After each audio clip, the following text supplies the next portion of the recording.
In an elegant suburban dining room, a 78-year-old grandmother was about to unleash decades of family secrets. What started as a formal dinner party took a shocking turn when they dismissed her as senile. Helen Whitmore wasn't your typical retired librarian. For 40 years, she had cataloged information and managed complex dynamics, known for her perfect memory. When her daughter humiliated her in front of business guests, Helen had no idea they were walking into devastating consequences. Her calculated response would systematically reveal every hidden affair, gambling debt, and buried shame. What began as silencing an inconvenient elder became a masterclass in memory as weapon. The family would never recover. Before we jump back in, tell us where you're tuning in from, and if this story touches you, make sure you're subscribed, because tomorrow, I've saved something extra special for you.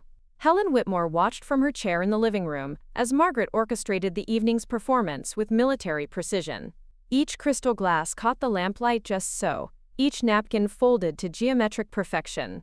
The house hummed with the kind of controlled chaos that Helen recognized from her decades as head librarian, the careful choreography of making something complex appear effortless.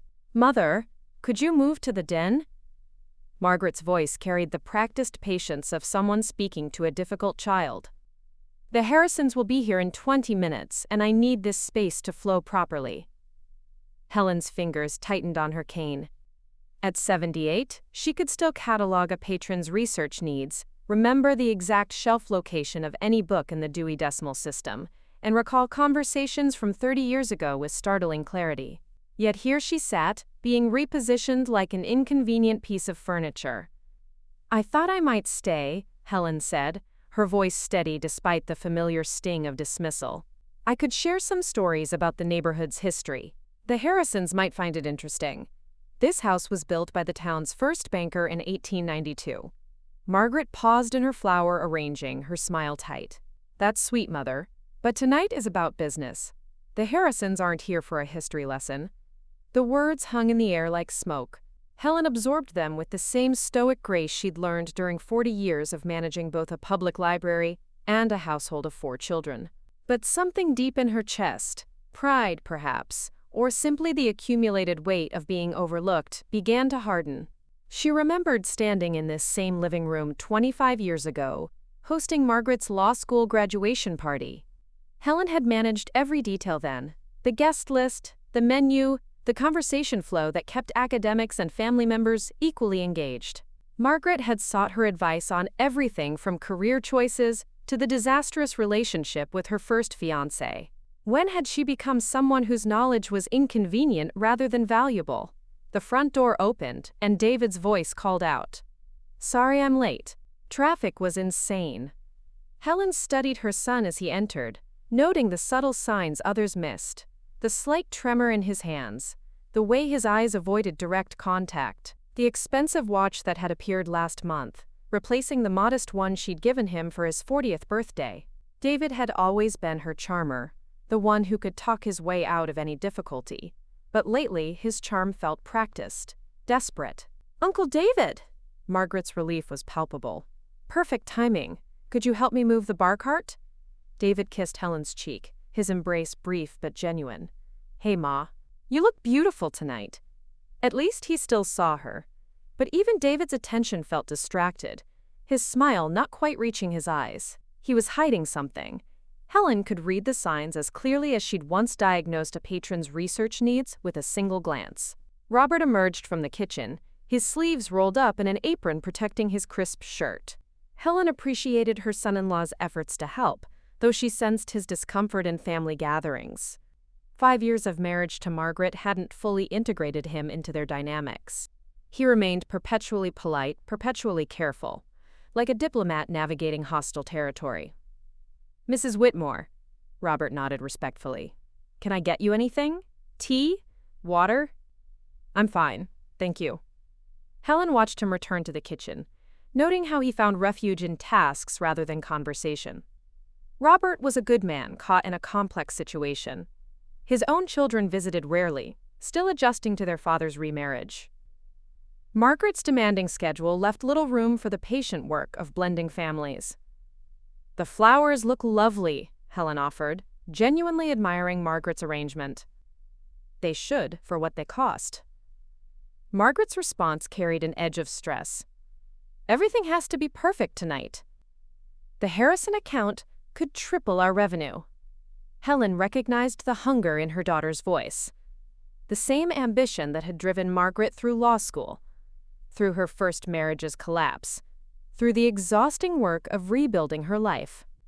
But ambition had a price. Helen wondered when Margaret had stopped seeing her family as support and started viewing them as potential liabilities.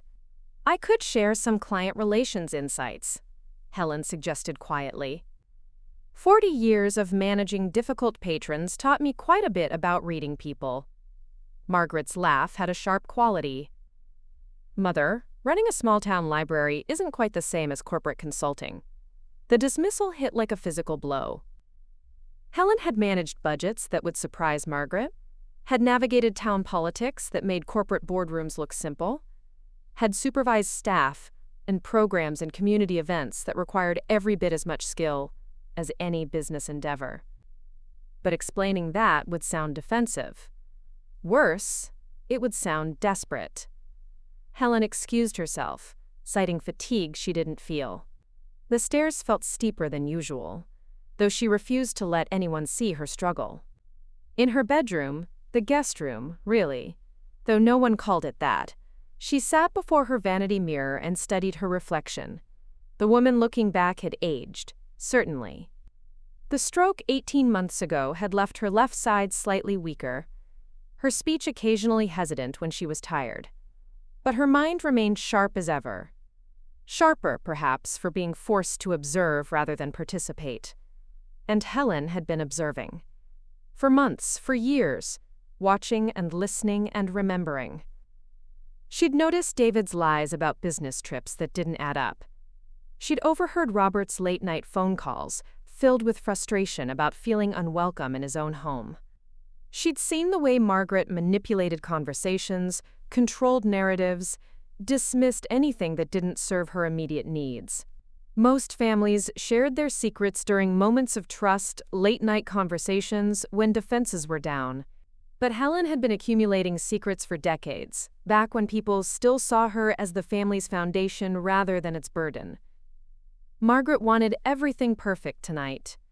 She wanted to present an image of success, stability, familial harmony.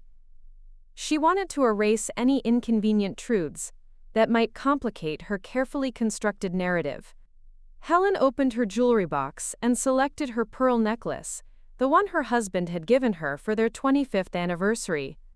She chose her best dress, the navy blue one that had always made her feel elegant and powerful. If Margaret wanted perfection, Helen would give her exactly that. But perfection, Helen had learned, could be a double-edged sword. Sometimes the most devastating truths came wrapped in the most beautiful packages. As she applied her lipstick with a steady hand, Helen made a decision that would change everything. Tonight she would reclaim her place in this family. She would remind them all that memory, particularly her memory, was indeed power, and some powers, once awakened, could not be easily controlled. Helen descended the stairs 30 minutes later, her pearl necklace catching the hallway light with each measured step. The navy dress fell perfectly, and her silver hair was swept into the elegant chignon she'd worn to every important occasion for the past 20 years. She moved with deliberate grace, her slight limp from the stroke barely noticeable to anyone who hadn't spent decades watching her navigate library aisles with perfect efficiency. The doorbell chimed as she reached the bottom step. "Mother." Margaret's voice carried a note of surprise, then barely concealed irritation. "I thought you were resting." "I feel quite refreshed," Helen replied, settling into the wingback chair that had been her husband's favorite. From here she could observe the entire living room while appearing to simply enjoy the evening's festivities. Margaret opened the door with her most practiced smile. "Mr. and Mrs. Harrison, welcome to our home." James Harrison stepped inside first. Mid-50s, expensive suit, the kind of confident handshake that spoke of boardroom victories.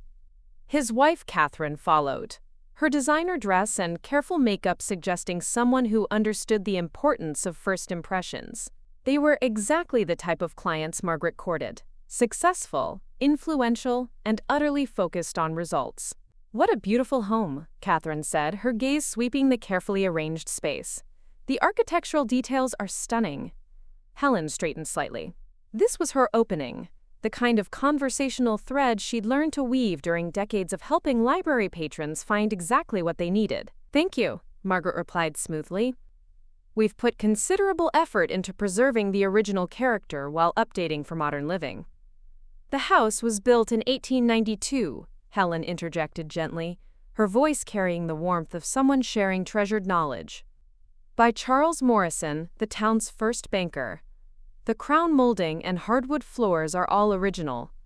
Charles designed it specifically to impress potential business partners, much like tonight." The parallel wasn't lost on anyone. James Harrison's eyebrows rose with interest. 1892? That's remarkable preservation. The craftsmanship from that era is exceptional, Helen continued, warming to the topic. Charles understood that trust begins with environment. He believed that if clients felt comfortable in his home, they'd be more likely to trust him with their investments. Catherine leaned forward slightly. "How fascinating. Do you know much about the neighborhood's development?" "Mother has quite an interest in local history," Margaret said quickly, her tone suggesting gentle indulgence of an elderly hobby. "Why don't we move to the dining room? Robert has prepared something special for us." But Helen wasn't finished. She'd spent months listening to Margaret's anxieties about this account, understanding that the Harrisons valued authenticity and community connections above flashy presentations. This was exactly the kind of personal touch that could make the difference. "Charles Morrison actually started the first community investment group in town," Helen continued, ignoring Margaret's subtle signal to conclude. "He understood that sustainable business growth came from understanding local needs and building genuine relationships. His philosophy was that the best partnerships—" "Mother." Margaret's interruption was swift, but polite. "I'm sure Mr. and Mrs. Harrison would prefer to discuss current opportunities rather than century-old banking practices." The dismissal stung, but Helen recognized the pattern. Margaret had perfected the art of redirecting conversations away from anything she couldn't control. Helen watched as her daughter guided the Harrisons toward the dining room, her smile never wavering despite the slight flush that suggested embarrassment. David appeared with a bottle of wine, his charm immediately engaging the guests in conversation about the vineyard's history and his supposed expertise in wine selection. Helen knew David had researched this particular bottle specifically for tonight. She'd seen the wine websites bookmarked on the computer they shared. His performance was flawless, but Helen could see the slight tremor in his hands as he poured, the way his laugh came just a beat too quickly. Robert emerged from the kitchen carrying an elaborate appetizer tray, his diplomatic smile firmly in place. He made pleasant conversation about the food preparation, while carefully avoiding any topic that might reveal his discomfort with large family gatherings.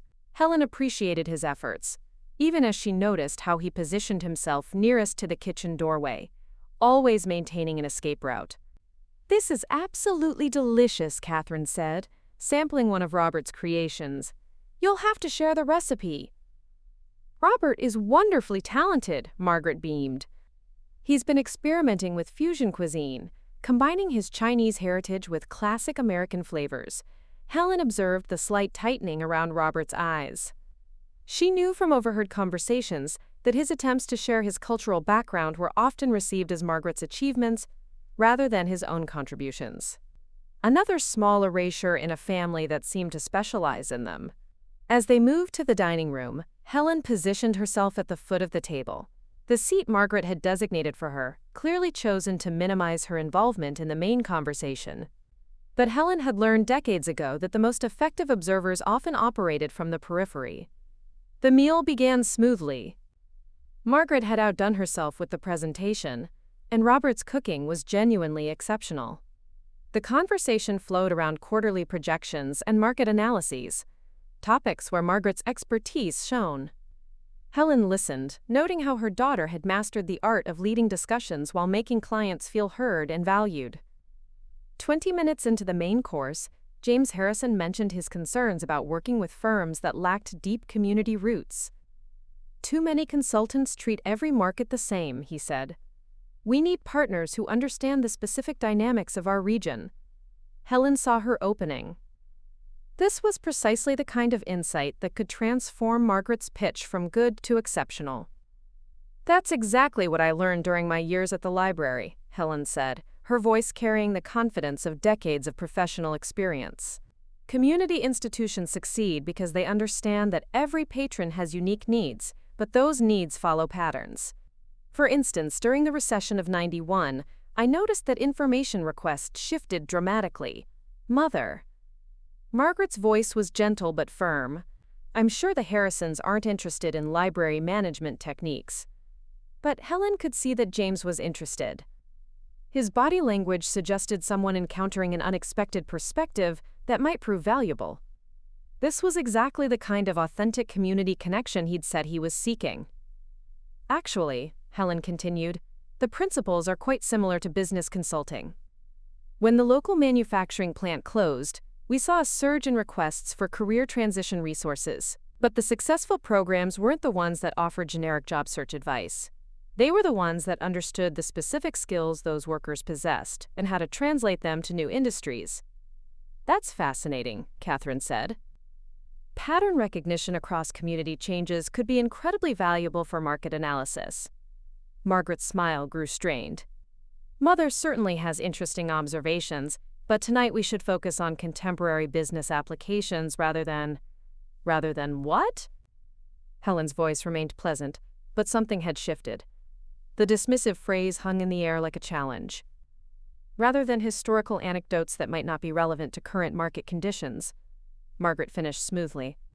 Helen felt the familiar sting of being managed, redirected, diminished. But this time, it was happening in front of strangers who were evaluating Margaret's judgment and character. The irony wasn't lost on her. Margaret was demonstrating exactly the kind of dismissive attitude toward community knowledge that James Harrison had just identified as problematic. Of course, Helen said quietly. I suppose 40 years of community analysis might seem quaint compared to modern business techniques. The subtle barb found its mark. Margaret's color rose slightly, but she maintained her professional composure. Mother, you know how much we value your insights. Perhaps we could discuss them later, when we have more time to properly explore. When would that be? Helen asked, her tone still conversational, but carrying an edge that made David glance up nervously from his wine. Because it seems like there's never quite the right time for my contributions anymore. An uncomfortable silence settled over the table. The Harrisons exchanged glances that suggested they were witnessing something unintended and awkward. Robert cleared his throat diplomatically, beginning to rise as if to check on something in the kitchen. Margaret's professional training kicked in. Mother, I think you might be getting tired. Perhaps you'd be more comfortable. Don't. The single word cut through Margaret's suggestion with surprising force. Helen's voice remained controlled, but everyone at the table recognized the shift in dynamics. Don't suggest that I'm tired when what you mean is that I'm inconvenient. The moment stretched like a held breath. Helen looked around the table, at Margaret's carefully constructed evening beginning to fracture, at David's guilty avoidance of eye contact, at Robert's diplomatic discomfort, at the Harrisons' growing awareness that they'd wandered into a family drama. For months, Helen had watched this family perform their version of harmony while treating her like a prop in their production. Tonight, surrounded by strangers whose opinions mattered more to Margaret than her own mother's dignity, Helen felt something crystallize inside her chest. She rose from her chair with the same measured grace she'd used to command library board meetings and parent-teacher conferences for decades. Her voice, when she spoke, carried the quiet authority of someone who had spent a lifetime managing difficult situations with wisdom and patience. "Excuse me," she said, placing her napkin beside her plate with deliberate precision. "I believe I do need to freshen up after all." But as Helen moved toward the doorway, she paused and turned back to the table with a smile that made David's wine glass freeze halfway to his lips. "I'll return shortly," she announced pleasantly. "I have a few thoughts I'd like to share about community patterns and family dynamics. I think everyone might find them quite illuminating." The promise in her voice was unmistakable. Margaret's professional smile faltered for just a moment, revealing something that might have been recognition or fear. Helen had spent decades observing, listening, remembering. Tonight, she was going to demonstrate exactly how valuable a good memory could be. The dining room remained silent as Helen's footsteps faded up the stairs, leaving behind a table full of people who were beginning to understand that the evening's script had just been rewritten by someone they'd underestimated entirely.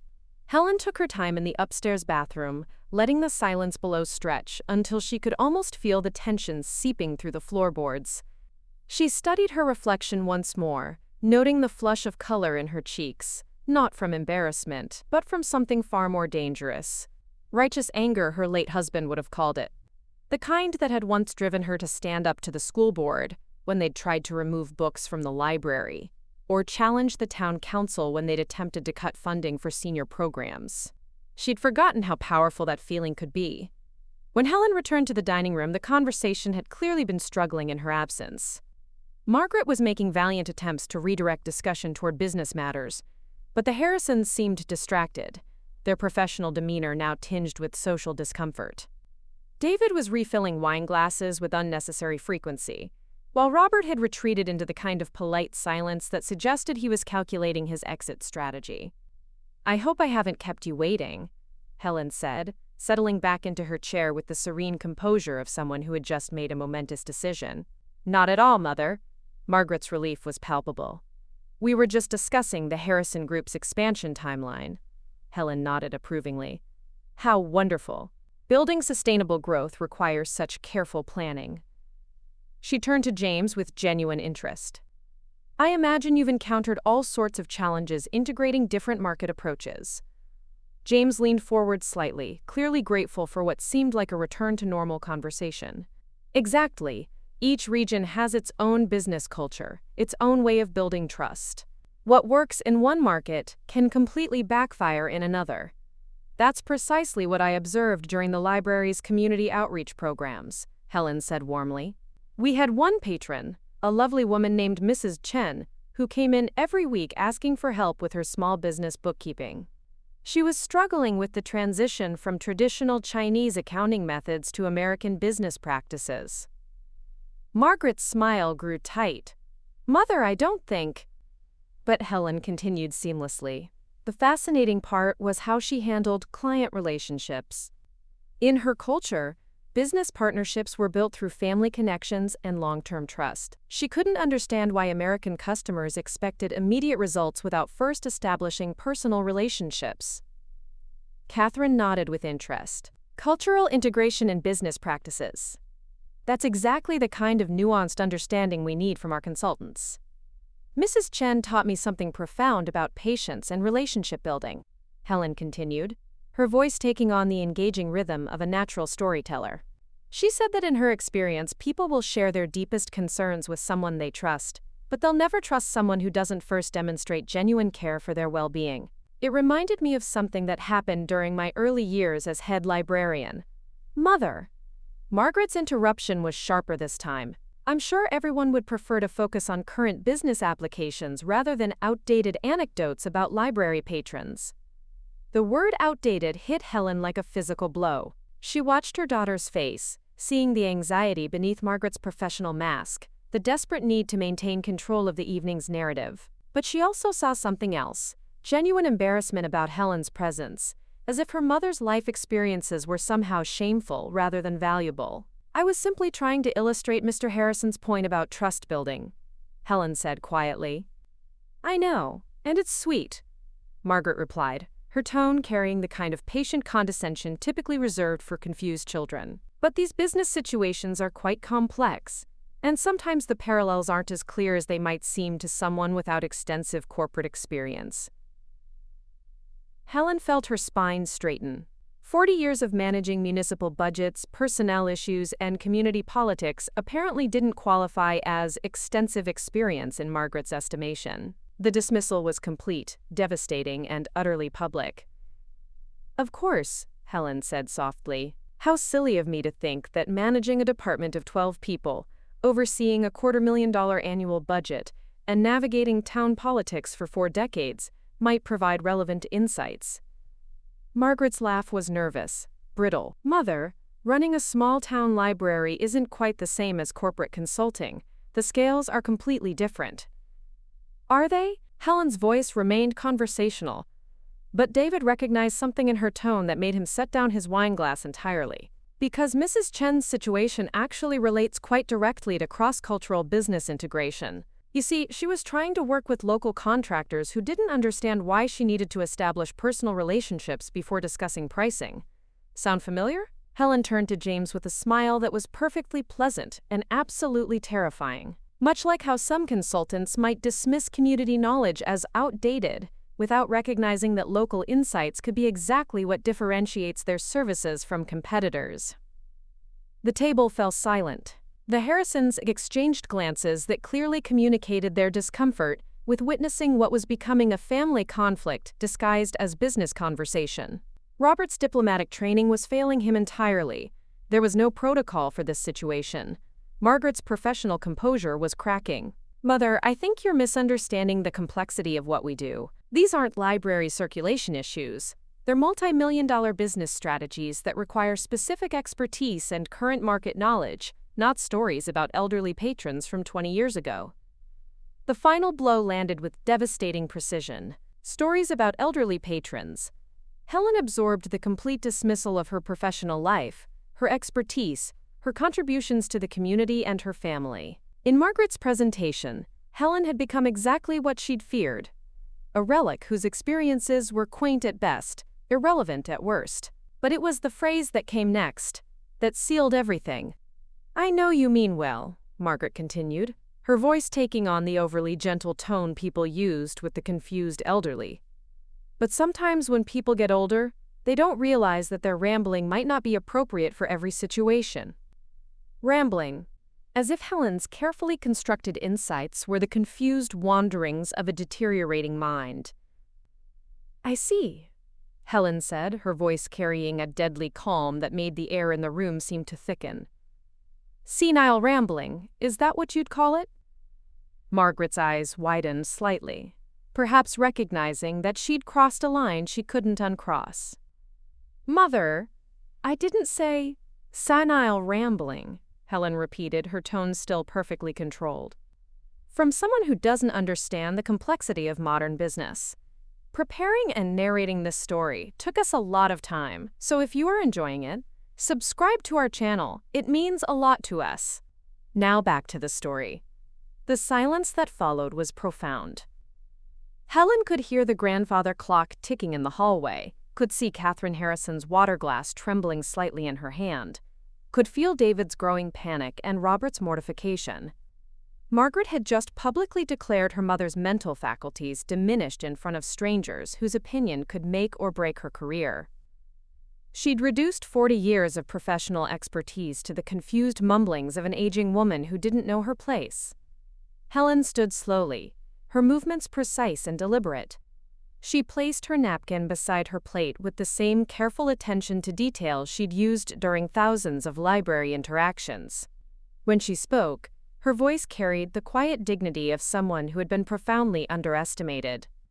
"Excuse me," she said, looking directly at Margaret with a smile that contained decades of accumulated hurt and crystalline determination. "I believe I need to step away for a moment to collect my thoughts." She turned to the Harrisons with perfect politeness. "I do apologize for interrupting your business discussion. I hope you'll forgive an old woman's inappropriate contributions to your evening." The sarcasm was subtle but unmistakable. Catherine Harrison actually flinched. Helen moved toward the doorway with measured grace, but paused at the threshold. When she turned back, her smile was serene and absolutely terrifying. "I'll return shortly," she announced pleasantly. "I have a few more stories I'd like to share, about family dynamics, trust building, and the kinds of secrets people share when they think someone is too senile to remember them properly." Margaret's face went pale. David's wine glass slipped in his suddenly nerveless fingers. Robert's diplomatic composure cracked entirely, revealing something that looked like panic. "Stories about pattern recognition," Helen continued conversationally, "and the fascinating things you can learn about people when they believe their confidences are safe with someone whose rambling they don't take seriously." She paused at the doorway, her voice taking on the warm, engaging tone of someone settling in to share treasured family memories. "I think you'll find them quite illuminating. All of you." The promise hung in the air like smoke from an extinguished fuse, leaving behind the acrid smell of something about to explode. Helen's footsteps faded up the stairs, but her words seemed to echo in the sudden, profound silence she'd left behind. In the dining room, 5 people sat frozen around a table laden with the remnants of what had been a carefully orchestrated evening. Margaret's hands shook slightly as she reached for her water glass. David stared at his plate as if it might provide an escape route. Robert calculated whether he could reasonably excuse himself to check on dinner preparations that were already complete. And the Harrisons sat in the middle of it all, beginning to understand that they weren't just witnessing a family disagreement. They were about to become audience to something far more dangerous. Something that happened when a woman with a perfect memory and decades of accumulated secrets decided she was done being dismissed as senile. The grandfather clock continued ticking, marking time until Helen Whitmore returned to demonstrate exactly how devastating the truth could be when wielded by someone who had been underestimated for far too long. Helen descended the stairs with the measured cadence of someone who had spent decades commanding attention in packed auditoriums during town meetings and library fundraisers. She had changed into her reading glasses, the ones that made her gray eyes seem larger, more penetrating. In her hands, she carried a small leather journal that David recognized with growing dread as the appointment book their mother had maintained for years, filled with what everyone assumed were grocery lists and doctor's visits. The dining room fell silent as she resumed her seat. Margaret's attempt at a welcoming smile looked more like a grimace, while Robert had positioned himself with a clear view of both the kitchen door and the hallway, escape routes mapped with military precision. "I hope I haven't interrupted anything important," Helen said pleasantly, settling the journal beside her plate with deliberate ceremony. "Please continue with your business discussion." James Harrison cleared his throat diplomatically. "Actually, Mrs. Whitmore, we were just commenting on what a lovely family dinner this has been. Your daughter certainly knows how to bring people together." "Oh yes," Helen smiled warmly. "Margaret has always been exceptional at managing impressions. Even as a child, she could construct the most elaborate stories to explain away difficult situations." Margaret's laugh was strained. "Mother enjoys reminiscing about our childhood. Perhaps we should. For instance," Helen continued serenely, "when Margaret was 21, she told her fiancé, lovely boy named Thomas Barrett, that she needed to spend her senior spring semester abroad to complete her thesis research. She was very convincing about the academic requirements, the prestigious professor she'd be working with, the once-in-a-lifetime opportunity." The temperature in the room seemed to drop several degrees. Margaret's face had gone ashen, while David's fork clattered against his plate. "Mother." Margaret's voice carried a warning that Helen acknowledged with a gracious nod. "Of course, Thomas was so supportive," Helen continued, her tone remaining conversational and warm. "He even helped pay for part of the program. Such a generous young man. I always wondered what happened to him." Catherine Harrison glanced uncertainly between mother and daughter, beginning to sense undercurrents she didn't understand. James shifted in his seat, clearly uncomfortable with what felt like a family conversation that should be happening privately. "I should probably explain," Helen said, turning to the Harrisons with the considerate manner of a hostess ensuring her guests felt included. Margaret wasn't actually accepted to any study abroad programs that semester. She was, however, having an affair with her comparative literature professor, Dr. Richard Williams. Married man, 2 young children. The semester abroad was actually spent in a cabin he'd rented in Vermont, where they could conduct their relationship without the inconvenience of university oversight or his wife's awareness. Margaret's water glass shattered against her plate, the sound echoing like a gunshot in the sudden silence. "Mother, stop!" But Helen was just beginning. She opened her journal with the careful attention of someone consulting important records. "I remember the conversation so clearly," she mused, running her finger down a page of neat handwriting. "March 15th, 1993. You called me at 2 in the morning, Crying because Thomas had surprised you by driving up to the university to visit. Of course you weren't there. Your roommate, bless her heart, covered for you initially, but Thomas was persistent. Robert had gone completely still, his face carefully blank in the way that suggested he was processing information that fundamentally changed his understanding of his wife. David looked like he might be sick.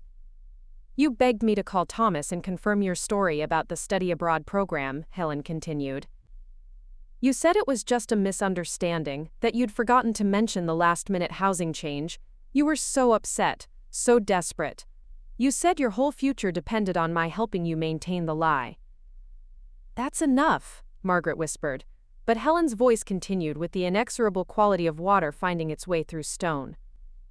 So I did it, Helen said simply. I called that sweet boy and lied to him about where my daughter was and what she was doing. I told him about a prestigious fellowship opportunity that had come up suddenly, housing arrangements that fell through, academic advisors who were notoriously difficult to reach by phone. The Harrisons sat frozen, clearly recognizing that they were witnessing something far more intimate and devastating than they'd bargained for. James's business smile had completely vanished. Thomas believed me, of course, Helen continued. Why wouldn't he trust his fiancée's mother? He sent you care packages through the university mail system, never knowing they were being forwarded to a love nest in Vermont. He planned a welcome home party for when your semester ended. He'd saved money from his part-time job to buy you an engagement ring upgrade to celebrate your academic achievement. Margaret's hands were shaking now, her carefully applied makeup beginning to streak as tears she couldn't control mixed with the foundation around her eyes. I've always wondered, Helen mused, whether Thomas ever figured out the truth, whether he noticed how tanned you were when you returned from your supposed academic intensive, whether he questioned why someone who'd spent months buried in libraries and archives looked like they'd been lounging by a lake all spring. Please, Margaret's voice was barely audible. But of course the affair ended badly, Helen continued with the relentless precision of someone who had cataloged every detail for 30 years. Dr. Williams decided his marriage was more important than his graduate students' feelings. You came home devastated, convinced you'd found your soulmate, only to discover you'd been a temporary diversion for a man who never had any intention of leaving his wife. Robert's face had become a mask of professional composure, but Helen could see the calculations happening behind his eyes, reevaluating every conversation about trust, every discussion about Margaret's first marriage, every assurance about learning from past mistakes. Poor Thomas, Helen sighed. He tried so hard to comfort you through your academic disappointment. He never understood why you seemed angry with him instead of grateful for his support. The engagement lasted another 6 months before you manufactured a fight spectacular enough to justify breaking up with him. Catherine Harrison's napkin was twisted into knots in her lap, her discomfort palpable as she witnessed the systematic destruction of someone's carefully maintained image. I used to wonder if I should have refused to help you lie, Helen continued thoughtfully. Whether Thomas deserved to know the truth about the woman he wanted to marry. Whether my willingness to enable your deception taught you that truth was optional when it became inconvenient. Margaret's professional composure had completely crumbled, revealing something raw and desperate beneath. Why are you doing this? Helen looked at her daughter with something that might have been compassion or might have been profound disappointment. Because, she said quietly, you just dismissed 40 years of my professional experience as senile rambling in front of strangers whose opinion you value more than your mother's dignity. You reduced my attempts to contribute meaningfully to this conversation to the confused mumblings of someone whose mental faculties you publicly questioned. She turned to the Harrisons with perfect politeness. I thought you might be interested in understanding exactly how my daughter handles inconvenient truths. Since you're considering her for a business partnership, it seems relevant to know her approach to honesty when it conflicts with her desired narrative. James Harrison looked like he wanted to disappear into his chair. Catherine had stopped pretending to eat entirely. This is family business, Robert said quietly, the first words he'd spoken since Helen's return. Perhaps we should— Oh, but Robert, Helen interrupted gently. Family business is exactly what tonight was supposed to showcase. Margaret specifically mentioned wanting the Harrisons to see what a stable, trustworthy family partnership looks like. I'm simply providing a more complete picture of our family's approach to truth-telling. David finally found his voice, though it came out hoarse with panic. Ma, maybe we should talk about this privately. Privately? Helen's eyebrows rose with apparent surprise. But Margaret was very clear that my insights aren't valuable enough for public consumption. I wouldn't want to waste everyone's time with more inappropriate rambling. She turned back to Margaret with a smile that was gentle and absolutely devastating. Besides, dear, we're just getting started. The Thomas Barrett story is simply context, background information to help our guests understand family patterns. The really interesting revelations are still to come. Margaret's face had gone gray, her hands clutching the edge of the table as if it were the only thing keeping her upright. David was staring at their mother with the expression of someone watching a natural disaster unfold in slow motion.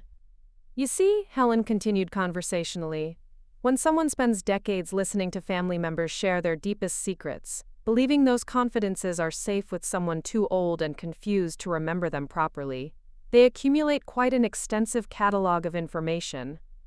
She opened her journal to a new page, running her finger down columns of neat handwriting that suddenly looked far more organized and intentional than anyone had previously imagined. And tonight seems like the perfect time to share some of those accumulated insights with people who clearly value transparency and honesty in their business relationships. Helen looked around the table with the serene satisfaction of someone who had just fired the first shot in a war that had been building for years. Margaret's carefully constructed evening lay in ruins, but Helen was far from finished. The next revelation was already forming on her lips, and everyone at the table could see it coming with the helpless fascination of watching a building collapse in perfect slow motion. Helen turned her attention to David with the same gentle consideration she might have shown a library patron seeking help with a particularly complex research project. Her son had gone pale, his charming smile replaced by something that looked suspiciously like terror. David, dear, she said warmly, you've been unusually quiet tonight. Usually you're the life of the party at these family gatherings. David's laugh came out strangled. Just enjoying the wine, Ma. Robert picked an excellent vintage. Oh yes, you do appreciate good wine, Helen nodded approvingly. Among other things, tell me, how was your business trip to Atlantic City last month? You mentioned it was quite successful. The question landed like a physical blow. David's hand froze halfway to his wine glass, and Margaret, despite her own devastation, looked up with sharp attention. Robert's diplomatic mask slipped enough to reveal genuine confusion. Atlantic City? Margaret asked. I thought you said that trip was to Philadelphia. Something about a commercial property development. Helen consulted her journal with the methodical precision of someone cross-referencing important data. Actually, he's told several different versions of that story. Philadelphia to you, Margaret. Baltimore to me when he called asking to borrow my credit card because his had been, quote, temporarily frozen by the bank. Boston to Sarah when she asked why he missed their lunch appointment. David's face had gone ashen. Ma, you're mixing up different trips. I travel a lot for work. Do you? Helen's voice remained pleasant, but her gray eyes behind the reading glasses had become sharp as surgical instruments. Because according to your supposed employer, Pinnacle Properties, you haven't been on a business trip in over 6 months. I called to verify your travel schedule when you asked to borrow $3,000 for, quote, client entertainment expenses. The silence that followed was profound. Margaret stared at her brother as if seeing him for the first time. Robert's careful composure cracked entirely. The Harrisons had given up all pretense of this being a normal dinner party and were watching with the horrified fascination of witnesses to a car accident. You called my employer? David's voice was barely above a whisper. I called because I was concerned, Helen replied matter-of-factly. When someone you love starts asking for large sums of money while telling inconsistent stories about their whereabouts, responsible family members make inquiries, particularly when that person has a history of financial irregularities. Helen turned to a new page in her journal, her finger tracing down what appeared to be a detailed chronological record. Let's see. In the past 18 months, You've borrowed money from Margaret twice. Once for emergency car repairs that turned out to be non-existent.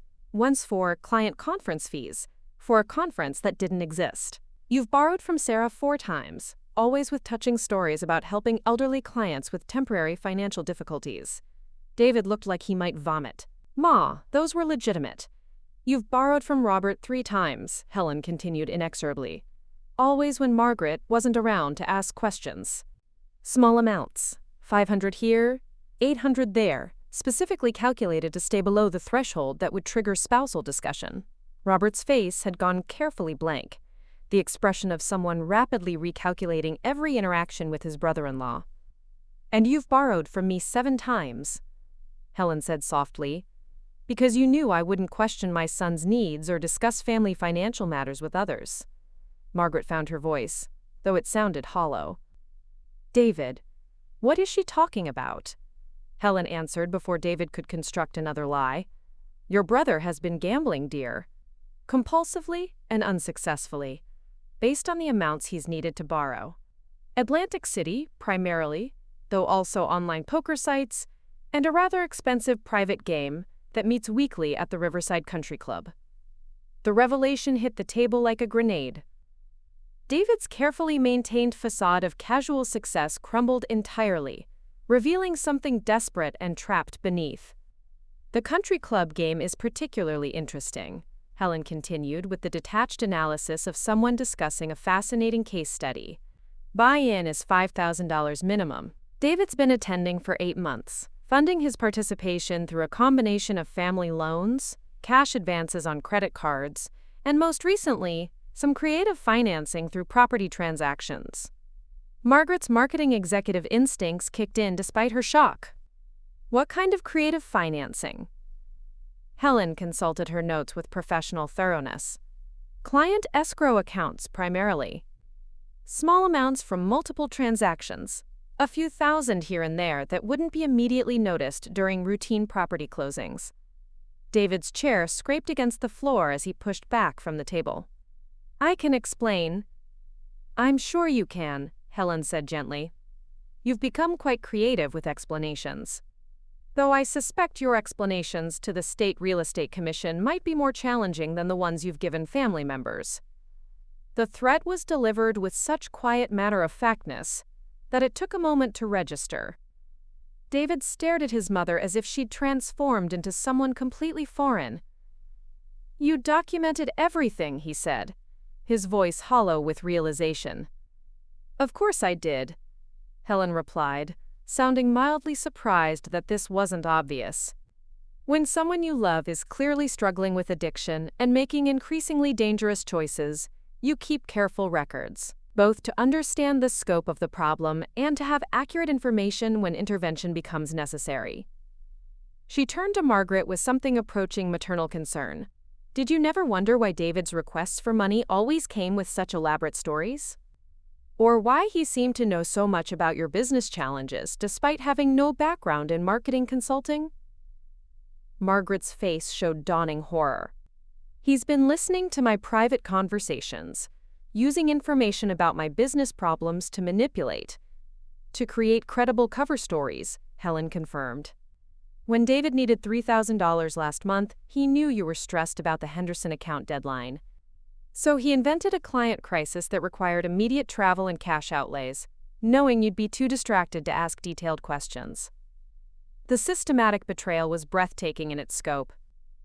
David had weaponized family love and trust, turning intimate knowledge of his siblings' vulnerabilities into tools for manipulation. The Riverside Country Club game is run by Marcus Fellini, Helen continued, her voice taking on the warning tone she'd once used to alert patrons about potentially dangerous research materials. Mr. Fellini has connections to several organizations that take gambling debts very seriously indeed. David's remaining composure shattered entirely. Ma, please.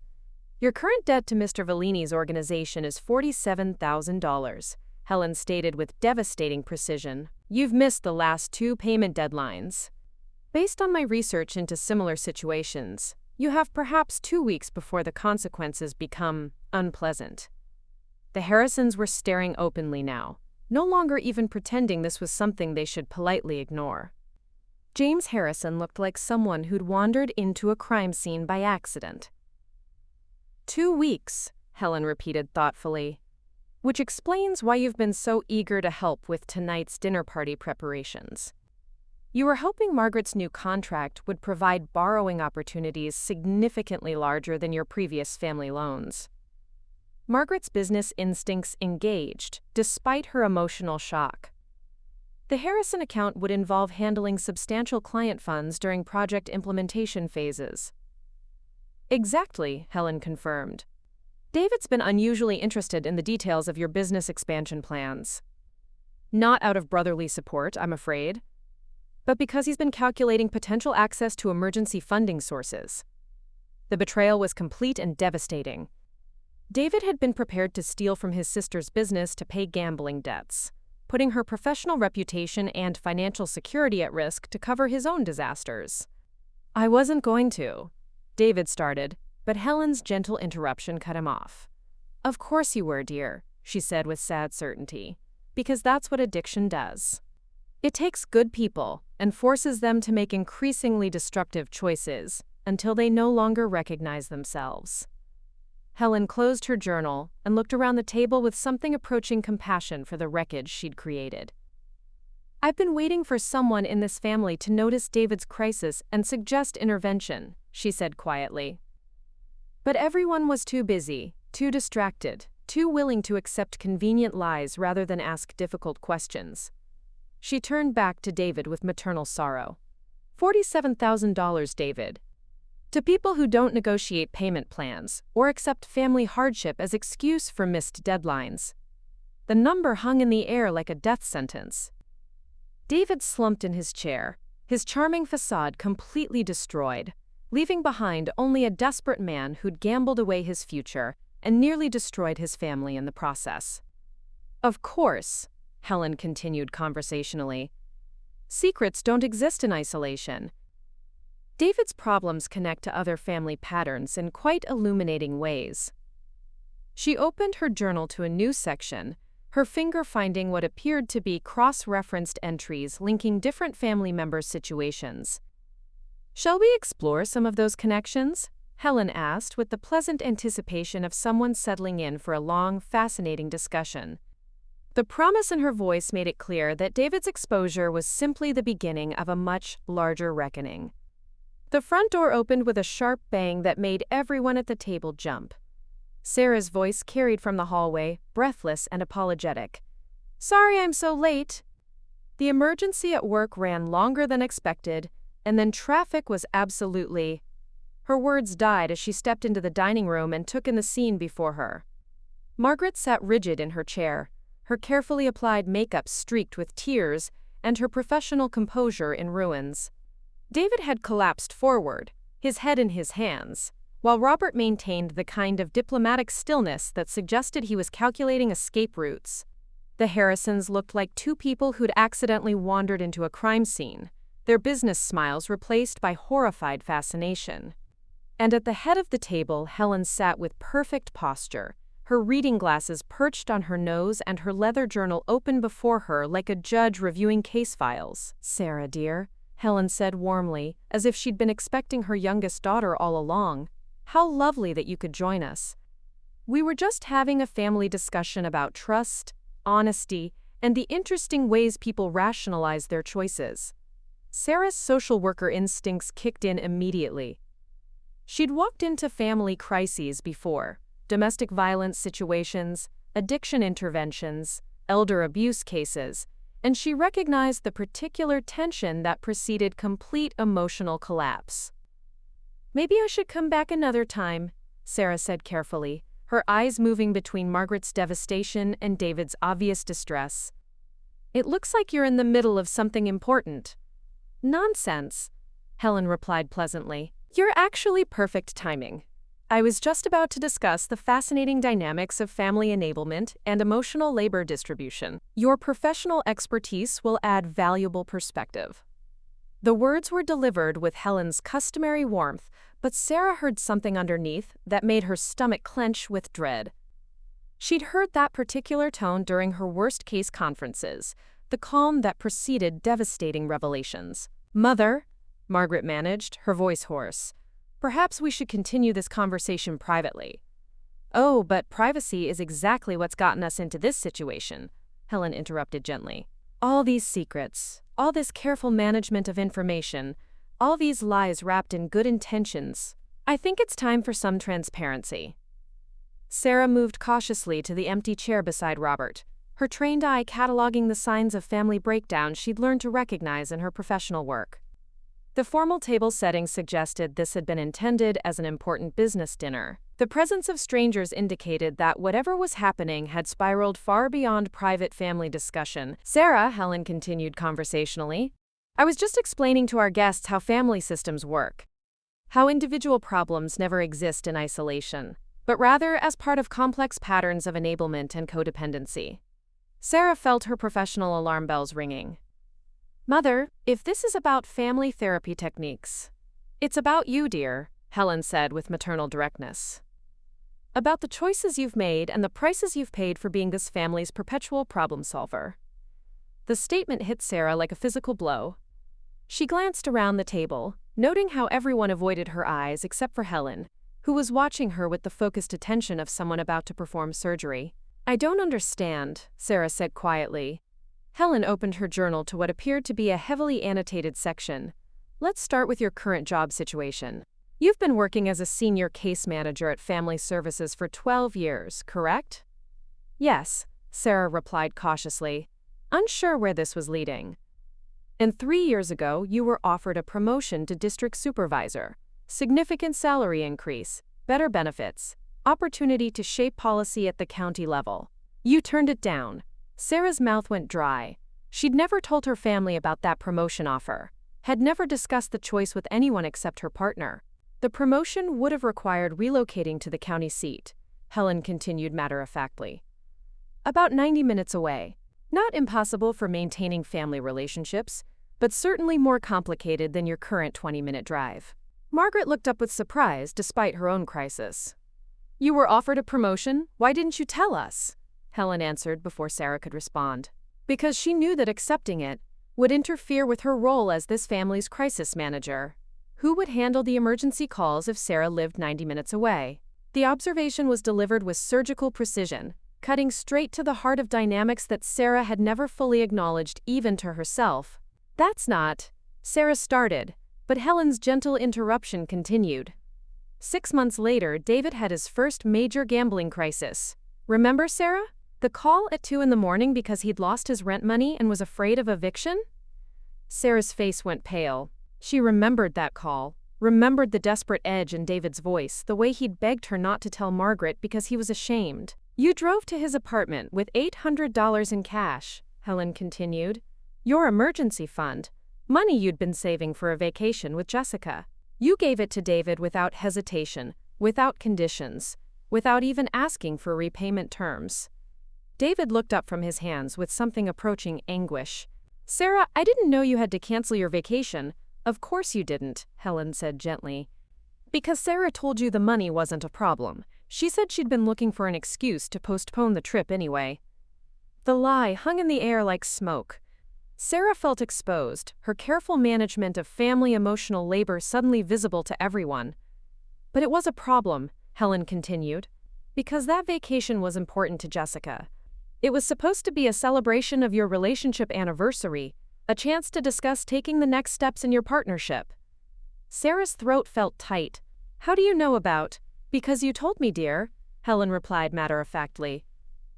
"During one of our phone conversations when you were trying to process why Jessica seemed distant after you canceled the trip.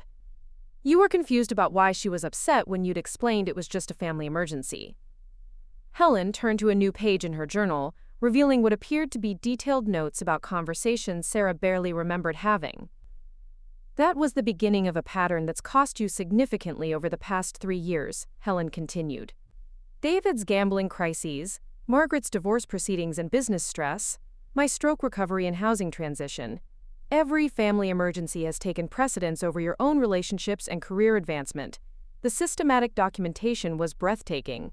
Helen had been tracking not just the obvious family crises, but their impact on Sarah's personal life, with the precision of someone conducting a longitudinal study. Jessica left last year because she felt like she was competing with your family for your attention, Helen stated quietly.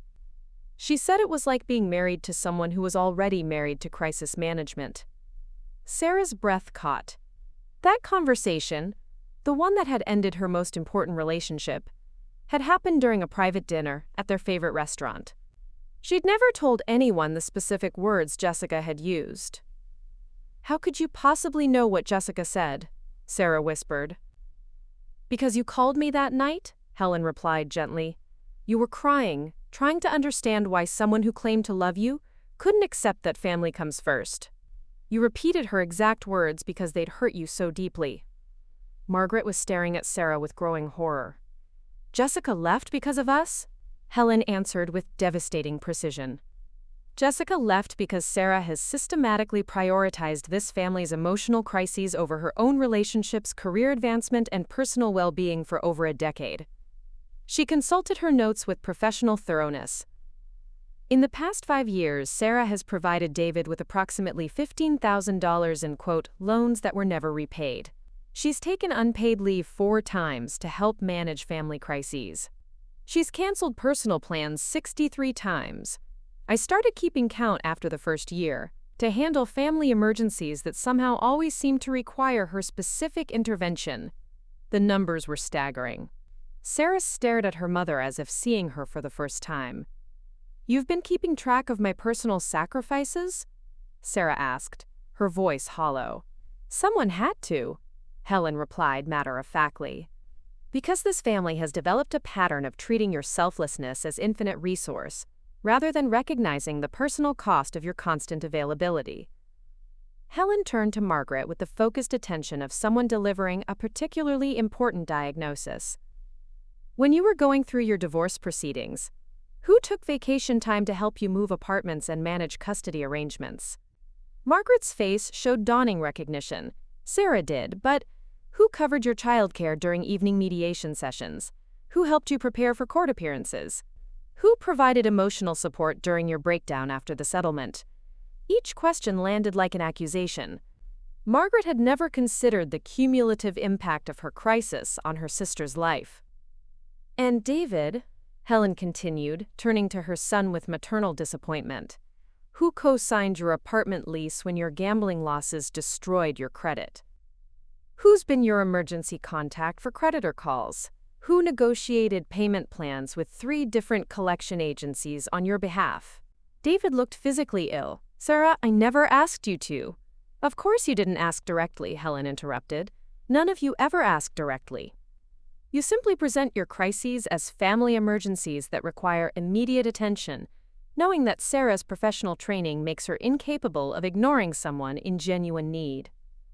Helen's voice took on the analytical tone she'd once used during library board presentations when discussing systematic problems that required institutional solutions.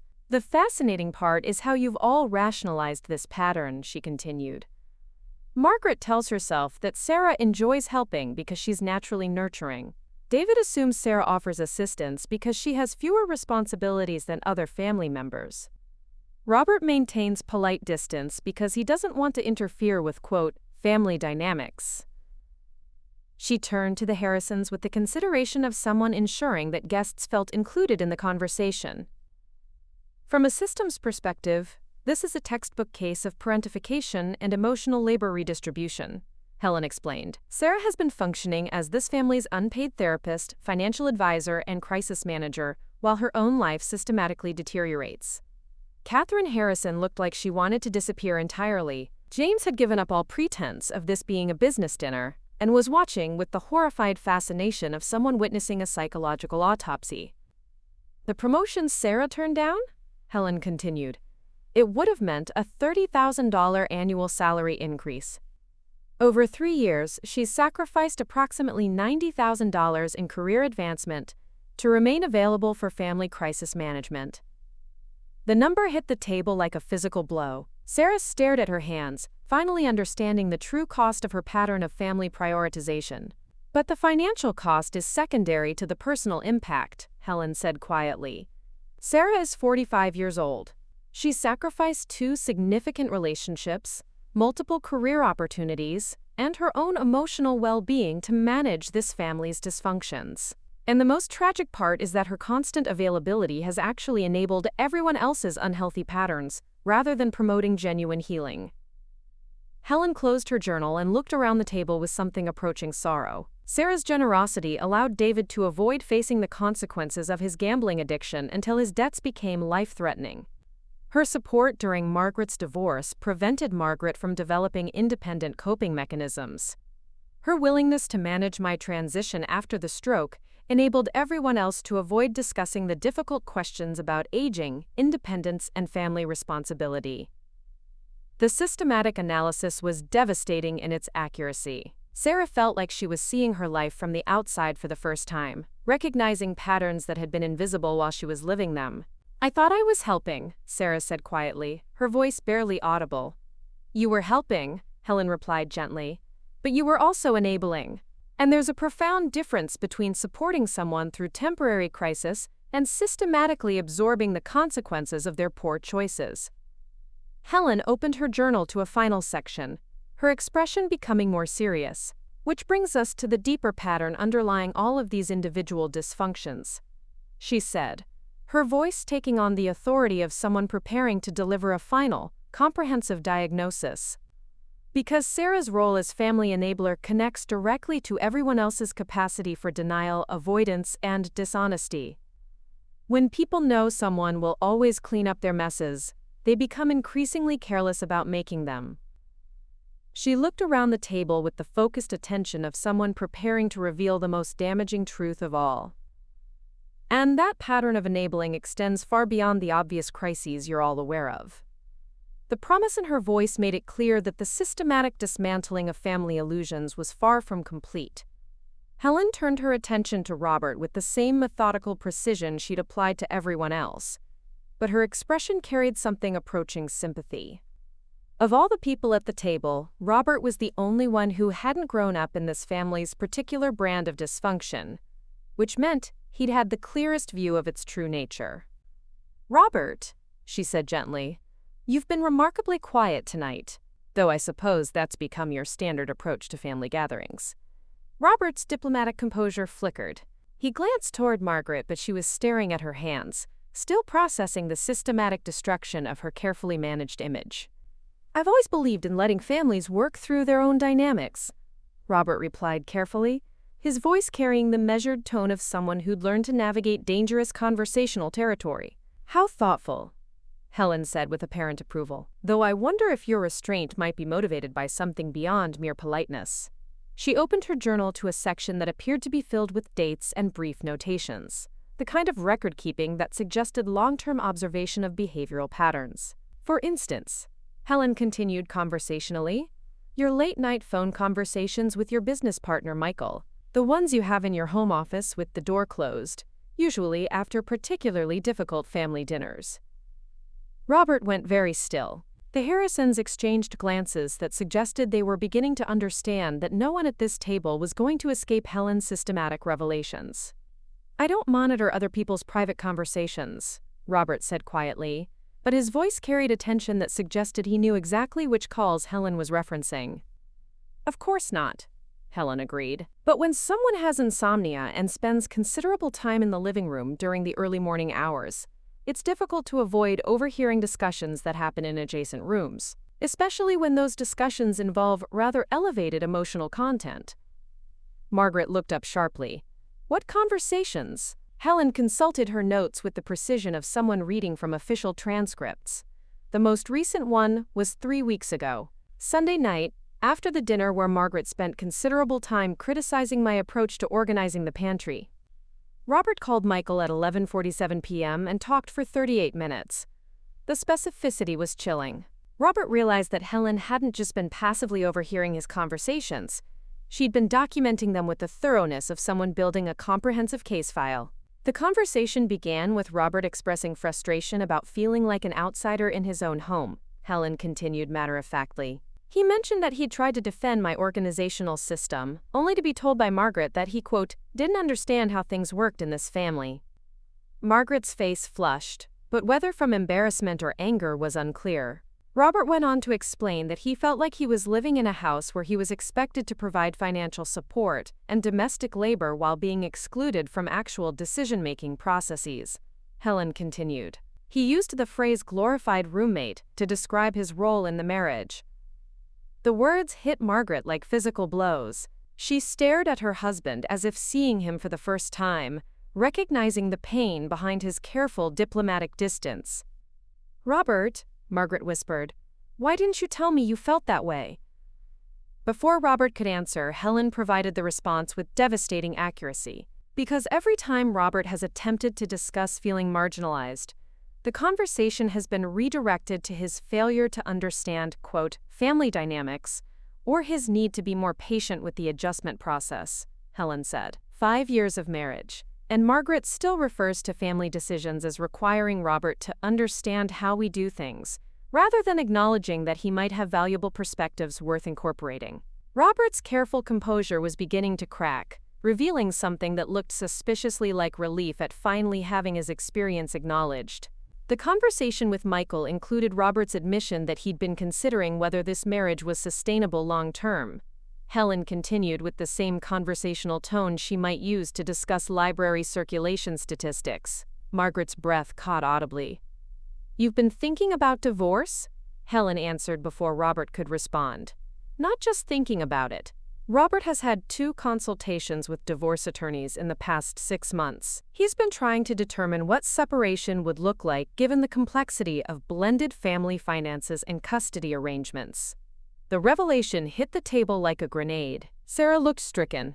She'd had no idea her brother-in-law was struggling to this extent. David raised his head from his hands, momentarily distracted from his own crisis by the scope of family dysfunction being revealed. "The first consultation was in January," Helen continued, consulting her notes. "Robert wanted to understand his legal obligations regarding Margaret's children and his rights concerning property acquired during the marriage.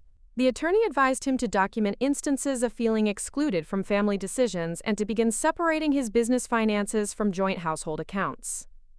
Margaret was staring at Robert with dawning horror. "You've been planning to leave me?" "I've been trying to figure out how to survive in a marriage where I'm simultaneously essential and irrelevant," Robert said quietly, his diplomatic restraint finally cracking. "Where I'm expected to provide financial stability but not allowed to have opinions about how money is spent. Where I'm supposed to help raise your children but not permitted to establish any actual parental authority." The raw honesty in his voice cut through the room's tension like a knife. For the first time all evening, someone was responding to Helen's revelations with direct emotional truth rather than defensive deflection. "The second attorney consultation was last month," Helen continued, her voice gentler now, as if she recognized that Robert's pain was different from the others, born of exclusion rather than enabling. Robert wanted to understand custody implications for his own children, who've been spending less and less time at this house because they don't feel welcome here. Margaret's face went ashen. "Your kids don't feel welcome? When was the last time you had a conversation with Emma or Jake that wasn't about scheduling logistics?" Robert asked, his voice carrying years of suppressed frustration. "When did you last ask about their interests, their school experiences, their feelings about our marriage?" The questions hung in the air unanswered because everyone knew the response. Margaret's children from her first marriage had always taken priority in household dynamics, while Robert's kids were treated as periodic visitors to be accommodated, rather than family members to be integrated. "Robert's children have started declining weekend visits," Helen observed. "Emma told her father last month that she felt like an intruder in Margaret's house, that every family activity was organized around Margaret's children's preferences, with Robert's kids expected to adapt or opt out. The systematic documentation of family dysfunction was becoming almost unbearable." James Harrison was checking his phone, probably calculating how quickly he could escape this situation. Catherine had given up all pretense of social politeness and was openly staring at the family implosion with horrified fascination. "But the most revealing conversation," Helen continued, "was the one Robert had with Michael 2 weeks ago, after the dinner where Margaret announced her business expansion plans without consulting him about the financial implications for their joint accounts. Margaret's marketing instincts kicked in despite her emotional devastation. "I always discuss major business decisions with you. You inform me about decisions you've already made," Robert corrected, his voice gaining strength as years of careful diplomacy dissolved. "There's a difference between consultation and notification." Helen nodded approvingly, as if Robert had finally grasped an important concept she'd been trying to teach. In that conversation, Robert told Michael that he felt like he was married to someone who viewed him as a business partner for household management, rather than an equal partner in life decisions, Helen stated. He said he was tired of being treated like hired help, who occasionally gets invited to family functions. The accusation hit Margaret with devastating accuracy. She'd spent 5 years managing Robert's integration into her family the same way she managed client relationships, with professional efficiency rather than emotional intimacy. Robert also mentioned, Helen continued with surgical precision, that he'd been questioning whether Margaret's approach to family relationships was something he wanted his own children to learn as normal. The statement revealed the deepest level of Robert's concern. This wasn't just about marital dissatisfaction. It was about protecting his children from learning dysfunctional relationship patterns. Emma asked her father last month whether all families involve this much drama and secret-keeping, Helen said quietly. She wanted to know if it was normal for adults to constantly manage each other's emotions and hide their real feelings behind polite conversations. Margaret looked physically ill. "My marriage is teaching your children that families are supposed to be dishonest? Your family system is teaching my children that love involves constant crisis management and emotional manipulation," Robert said, his voice carrying 5 years of accumulated pain. "They're learning that adults don't communicate directly, that problems get solved through elaborate management strategies rather than honest conversation, and that family loyalty means enabling destructive behavior." Helen closed her journal and looked around the table with something approaching sadness. "Which brings us to the heart of everything that's happened tonight," she said quietly.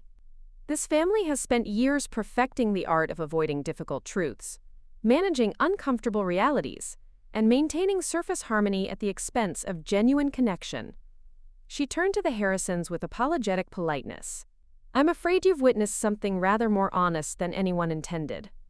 But perhaps that's appropriate for potential business partners to see." James Harrison cleared his throat awkwardly. "Mrs. Whitmore, we should probably leave," Helen finished gently. "Yes, I imagine you should. This evening has become rather more revealing than anyone anticipated." She stood with the same measured grace she'd maintained throughout the evening, her dignity intact despite the chaos she'd created. "But before you go," Helen said, her voice carrying the quiet authority of someone delivering a final, crucial piece of information, "you might want to consider what you've learned about Margaret's approach to managing inconvenient truths and uncomfortable realities. Because that approach will inevitably extend to business relationships as well as family ones." The statement hung in the air like a death sentence for Margaret's business prospects. But Helen wasn't finished. "The evening isn't over yet," she announced pleasantly. "We still have the most important conversation ahead of us." The Harrisons departed with the kind of hurried politeness reserved for escaping natural disasters. James muttered something about rescheduling their conversation, while Catherine gathered her purse with hands that shook slightly. Margaret's business opportunity disappeared with them into the night, leaving behind only the wreckage of carefully constructed illusions. The dining room felt cavernous without the buffer of strangers. The remaining family members sat in positions that suggested a war council after devastating defeat, scattered, defensive, and uncertain who might be friend or foe in whatever came next. Helen remained standing at the head of the table, her journal closed now, her reading glasses folded neatly beside her plate. For the first time all evening, she looked her age, not frail, but carrying the weight of decades spent observing and remembering, while her family slowly forgot how to see her as anything more than an inconvenient witness to their carefully managed lives. "Well," she said quietly, her voice carrying neither triumph nor regret, "I suppose we should discuss what happens now." Margaret's professional instincts struggled to reassert themselves despite the evening's complete collapse. "Mother, what you've done tonight, the business opportunity you've destroyed, the private information you've shared." "The truth I've told," Helen corrected gently. Let's be precise about what's happened here. She moved around the table with measured steps, straightening napkins and adjusting place settings with the automatic precision of someone who'd hosted thousands of meals over the decades. The domestic gesture felt surreal given the emotional devastation she'd just orchestrated. "You want to know why I did this?" Helen continued, not asking but stating what she could see in their faces. "You want to understand how the mother who taught you about honesty and kindness could systematically destroy an evening that was important to all of you." David looked up from his hands, his face ravaged by the exposure of secrets he'd thought were safely buried. "Ma, you could have talked to us privately about any of this. You didn't have to. Humiliate you in front of strangers?" Helen finished. "The way I was humiliated when Margaret dismissed my contributions as senile rambling in front of potential business partners?" The parallel was devastatingly clear, but Helen's voice carried no satisfaction in the comparison. "The difference," Helen continued, settling back into her chair with careful dignity, "is that everything I revealed tonight was true. Every secret I shared was information you had given me voluntarily, trusting that I would keep your confidences safe." Margaret's face flushed with renewed anger. "Exactly. We trusted you. And you betrayed that trust for revenge." "Did I?" Helen's question was genuinely curious, not defensive. "Or did I demonstrate the consequences of treating someone's wisdom and experience as worthless, while simultaneously expecting them to provide emotional support and practical assistance, without acknowledgement or respect?" Sarah found her voice for the first time since the revelations about her sacrifice patterns. "Mother, there had to be another way to address your feelings about being marginalized." Helen turned to her youngest daughter with something approaching compassion. "Sarah dear, how many times have you attempted to address your own feelings about being this family's unpaid crisis manager? How often have you tried to establish boundaries about the emotional labor you provide?" The question hung in the air because they all knew the answer. Sarah had tried, repeatedly, to discuss feeling overwhelmed by family demands. Those conversations had been met with gentle dismissal, reassurances that no one expected her to sacrifice her own needs, followed immediately by the next crisis that somehow required her immediate intervention. "I've spent 18 months since my stroke being treated like a confused elderly woman whose contributions are inconvenient rather than valuable," Helen continued matter-of-factly.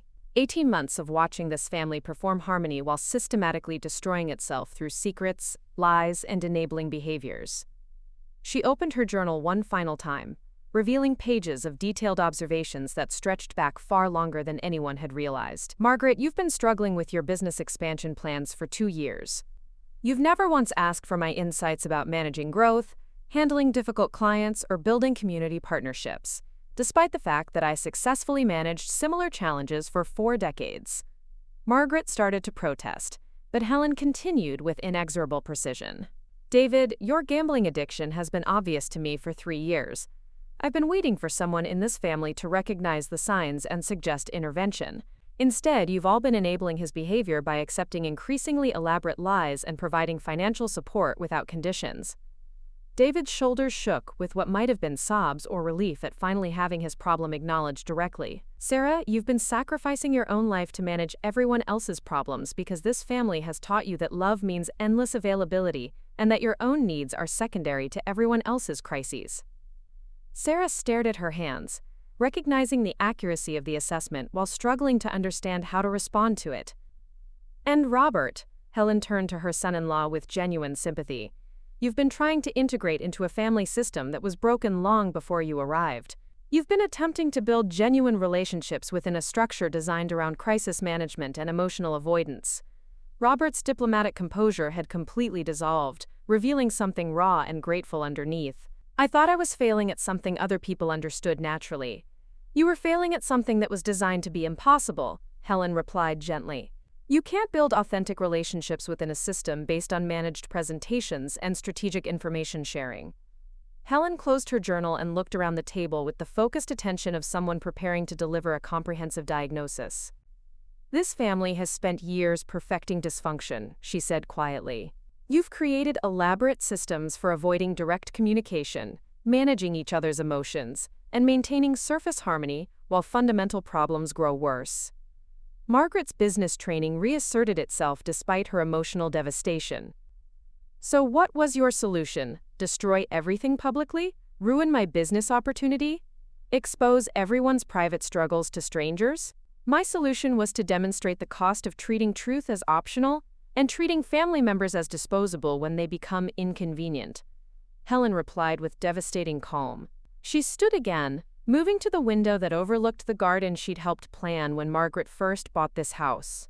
The space where she'd once been consulted about landscaping decisions, where her opinions had been sought and valued. You asked the Harrisons here to evaluate your trustworthiness as a business partner, Helen said, her back to the table. I provided them with comprehensive information about how you handle inconvenient truths and uncomfortable realities. The statement hit Margaret like a physical blow. You destroyed my career to make a point about hurt feelings? Helen turned from the window with something that might have been disappointment or might have been profound sadness. Margaret, I destroyed your illusion that you could build lasting success on a foundation of managed presentations and strategic dishonesty? The Harrisons needed to understand who they were considering partnering with.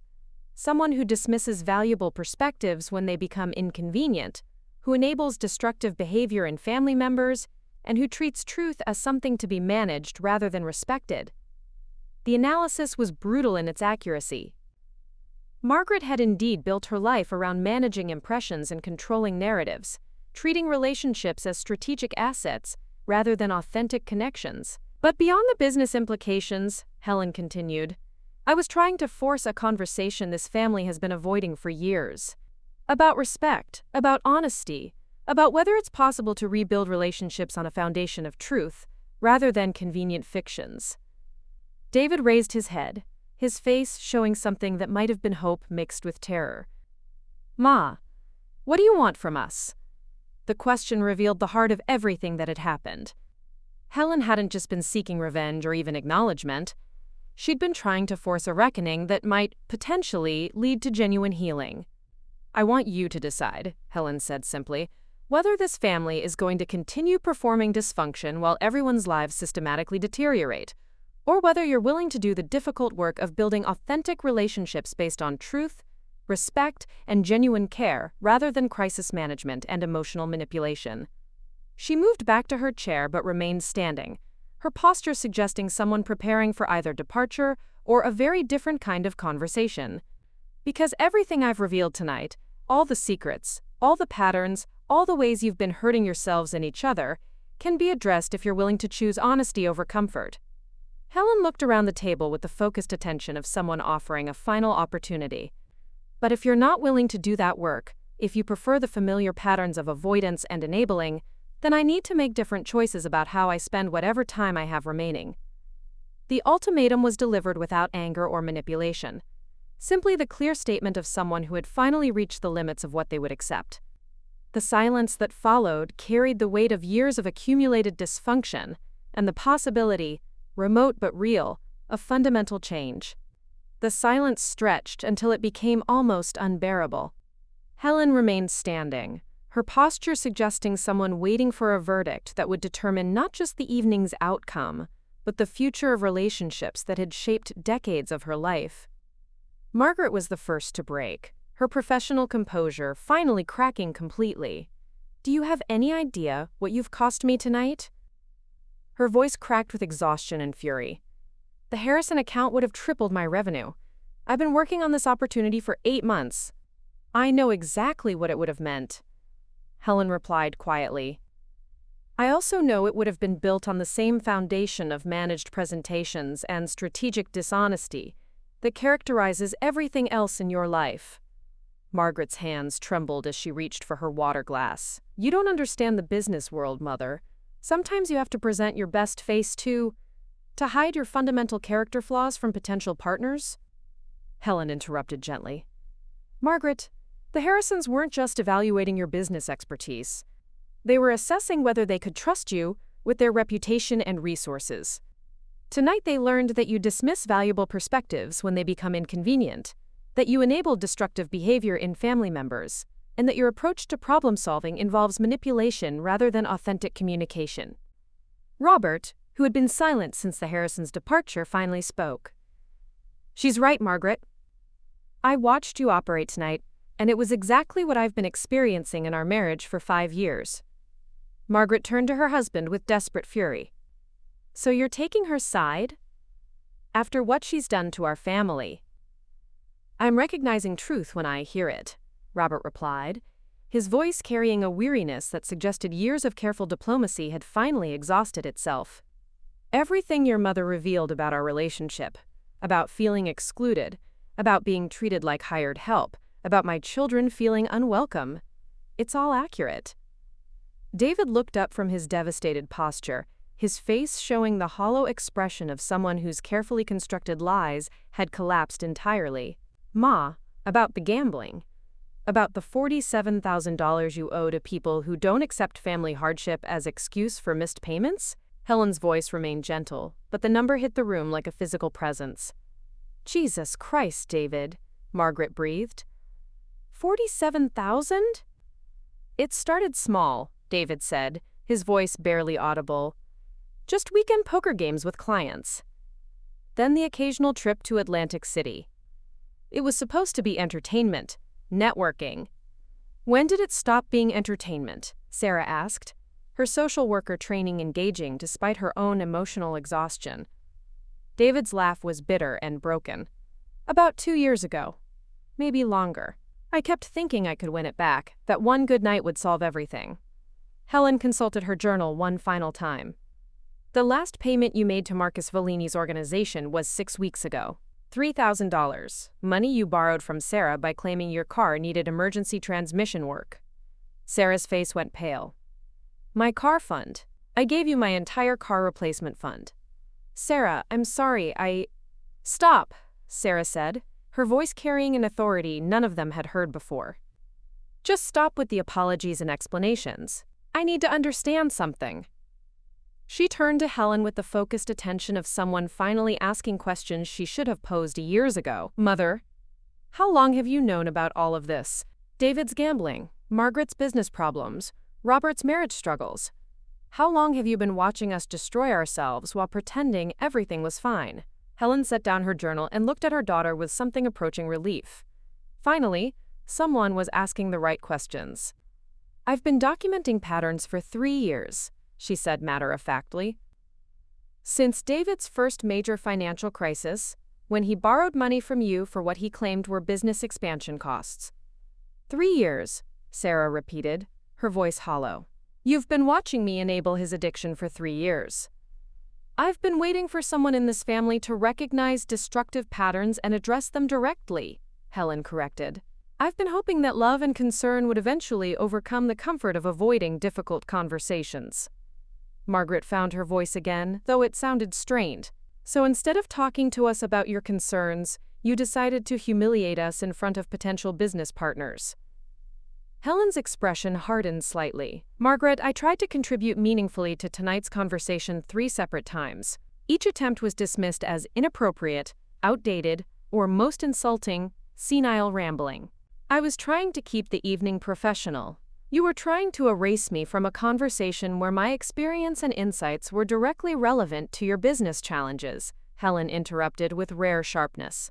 "You reduced 40 years of professional expertise to the confused mumblings of someone whose mental faculties you publicly questioned." The accusation hung in the air like a toxic cloud. Margaret stared at her mother as if seeing her clearly for the first time in months. "I didn't mean it that way," Margaret whispered. "Didn't you?" Helen's voice was quiet, but devastating. "Because that's exactly how it felt to be sitting at this table, listening to my contributions being dismissed as worthless while simultaneously being expected to remain pleasant and accommodating." Robert leaned forward, his diplomatic training finally serving a useful purpose. "What do you need from us, Helen? What would meaningful change look like?" The question shifted the room's dynamic from defensive reaction to potential problem-solving. Helen studied her son-in-law with something approaching respect. "I need acknowledgement that my experience and insights have value," she said simply. "I need to be treated as a family member whose contributions are welcome, rather than an elderly burden whose presence is managed and contained." She turned to David with maternal concern that somehow made her next words more devastating than anger would have been. David, you need professional treatment for gambling addiction, not family management, not financial bailouts, not elaborate cover stories. Actual therapeutic intervention from people qualified to address behavioral addiction. David's shoulders sagged with what looked like relief. I know. I've known for months, but I kept thinking I could handle it myself. Addiction isn't something you handle yourself, Sarah said, her professional training engaging despite her personal exhaustion. It's a progressive condition that requires structured intervention and ongoing support. Helen nodded approvingly. Sarah understands this professionally, but she's been so focused on managing immediate crises that she hasn't applied her expertise to recognizing long-term patterns. Sarah felt the observation hit like a physical blow. I've been enabling him. You've been doing what this family taught you to do, manage everyone else's problems while sacrificing your own well-being, Helen replied gently. But enabling behaviors, even when motivated by love, ultimately harm everyone involved. Margaret was staring at her hands, processing the evening's revelations with the systematic approach she typically applied to business problems. The promotion Sarah turned down, she said no because she knew we'd need her available for family crises. Sarah has structured her entire adult life around this family's dysfunction, Helen confirmed. Career decisions, relationship choices, financial priorities, all subordinated to maintaining her availability as our unpaid crisis manager. Jessica left because of us, Sarah said quietly, the full weight of the loss finally hitting her. The most important relationship in my life ended because I chose family crisis management over personal happiness. Robert cleared his throat diplomatically. To be fair, Sarah, we never asked you to sacrifice your relationship. You didn't have to ask, Sarah interrupted with growing understanding. The family system was set up so that someone had to absorb the emotional labor, manage the crises, provide financial support during emergencies. I volunteered for that role when I was young, and everyone just accepted it as normal.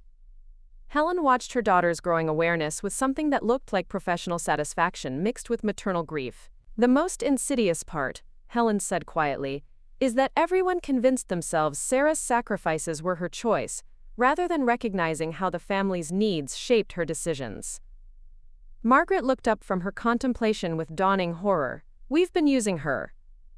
You've been relying on her willingness to prioritize family needs over personal well-being, Helen corrected. There's a difference between occasional mutual support and systematic exploitation of someone's giving nature.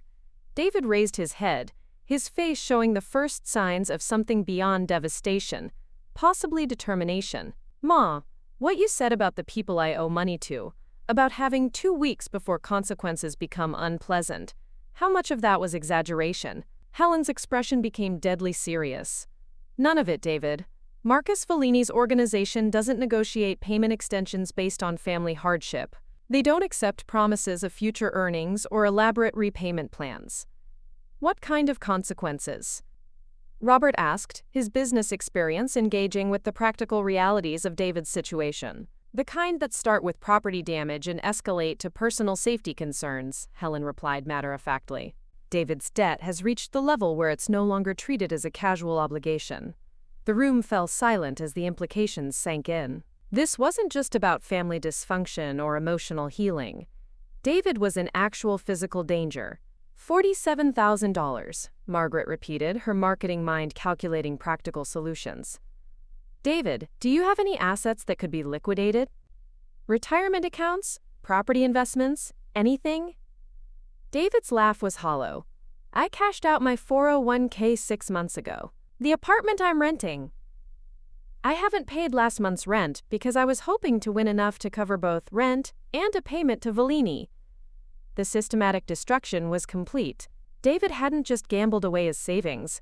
He'd eliminated every safety net while constructing elaborate lies to hide the scope of his crisis. The house, Sarah said suddenly, turning to Margaret. This house has significant equity. Could we arrange some kind of loan? Absolutely not, Helen interrupted with surprising firmness. Sarah, what you're suggesting is exactly the pattern that's brought us to this crisis point. Sarah stared at her mother in confusion. But David's safety. David's safety depends on him acknowledging that his choices have consequences and accepting professional intervention, not on his family providing another financial bailout that allows him to avoid facing the reality of his situation. Margaret looked between her mother and sister with growing understanding. "You're saying we shouldn't help him?" "I'm saying that helping someone avoid the consequences of their destructive choices isn't actually helping. It's enabling continued destruction," Helen replied.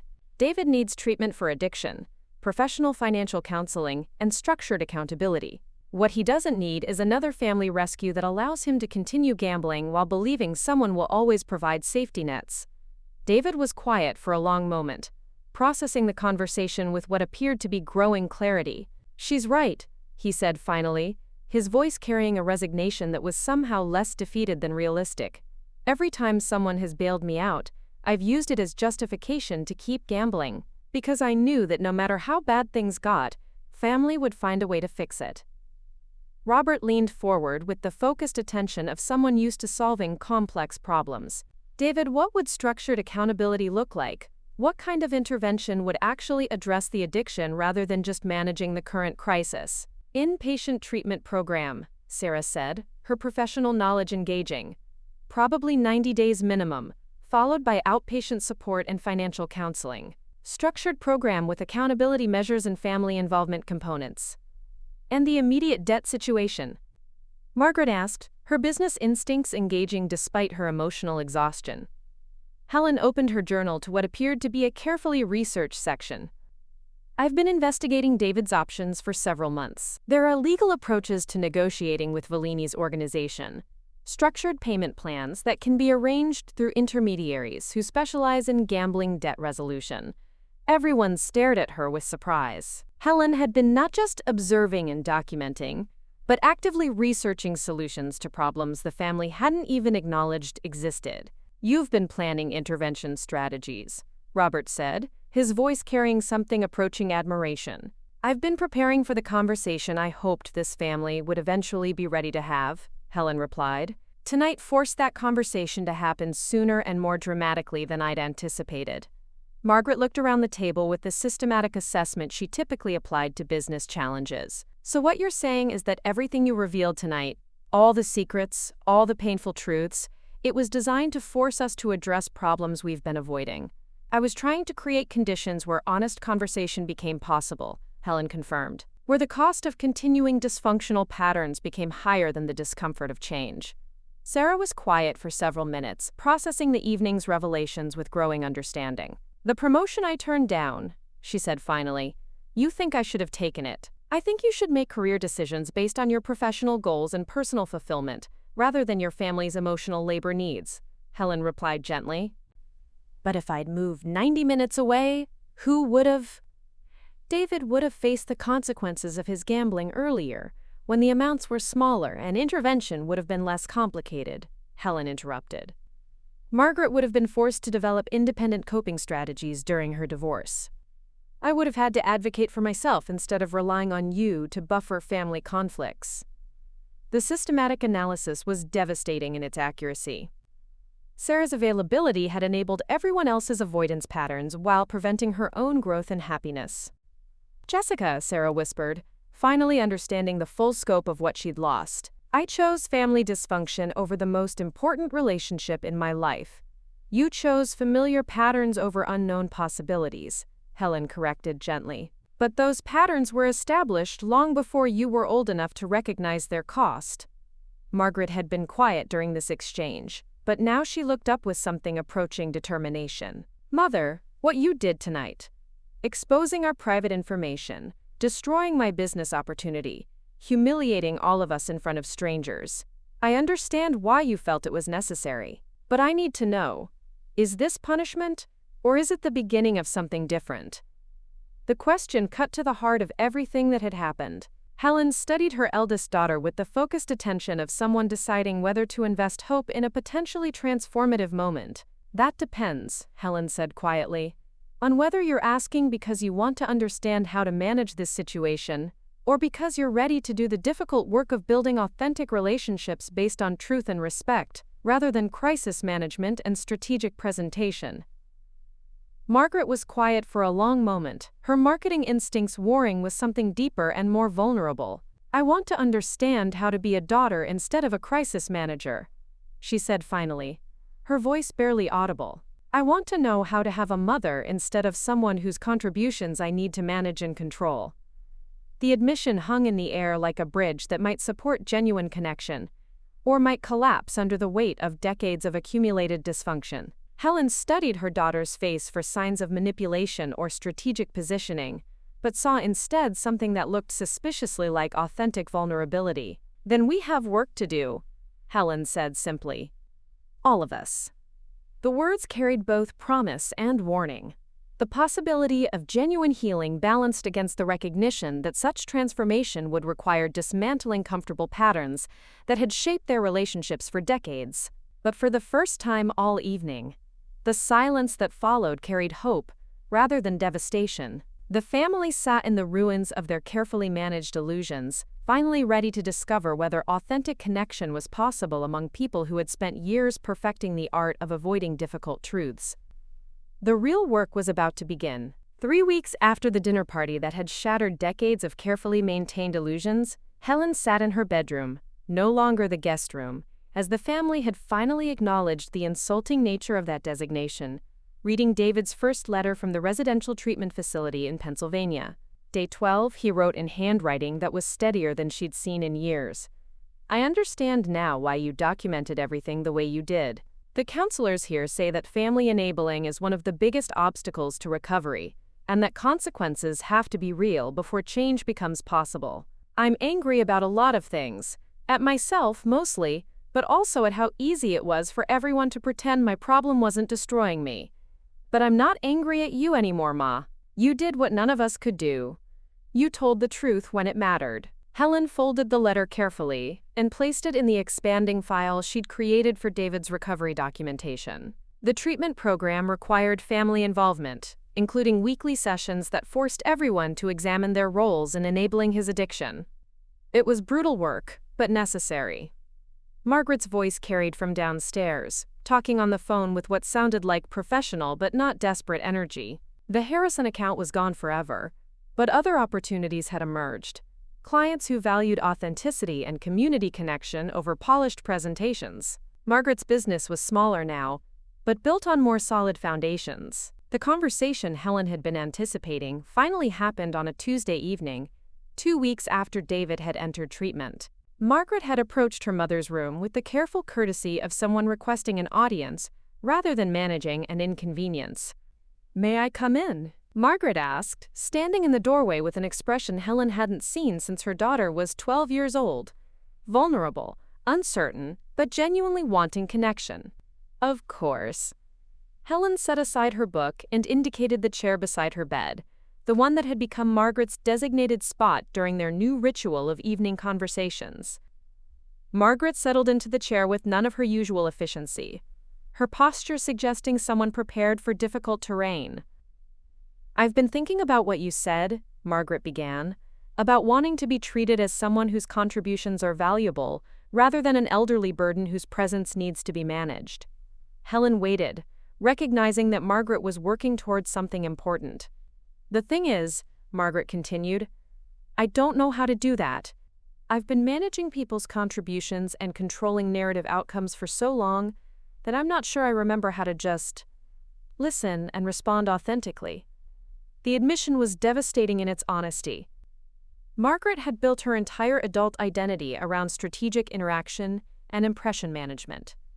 Where did that start? Helen asked gently, though she suspected she knew the answer. Margaret was quiet for several minutes, her hands twisting in her lap with uncharacteristic nervousness. "After Dad died," she said finally, "you were grieving, and David was acting out, and Sarah was too young to understand why everything felt so unstable. I figured out that if I managed everyone's emotions and kept things organized, we could maintain some kind of normal." Helen felt something shift in her chest, a recognition of pain she'd been too overwhelmed to notice 30 years ago. "You were 22 years old," she said softly. "You shouldn't have been responsible for managing family stability during my grief." "But someone had to," Margaret replied, her voice carrying decades of accumulated responsibility. And I was good at it. I could organize the household, manage schedules, make sure everyone's needs were met without anyone having to acknowledge how much we were all struggling. The pattern was heartbreakingly clear. Margaret had learned to manage relationships rather than participate in them, because authentic emotional engagement had felt too dangerous during the family's most vulnerable period. "I'm sorry," Helen said quietly, the words carrying weight that surprised both of them. "I'm sorry that my grief left you feeling responsible for everyone else's emotional well-being. That's not a burden any child should carry." Margaret's composure cracked, revealing tears she'd been holding back for weeks. "I don't know how to stop," she whispered. "I don't know how to have relationships where I'm not controlling outcomes and managing impressions. With Robert, with my children, with you, I manage instead of connecting."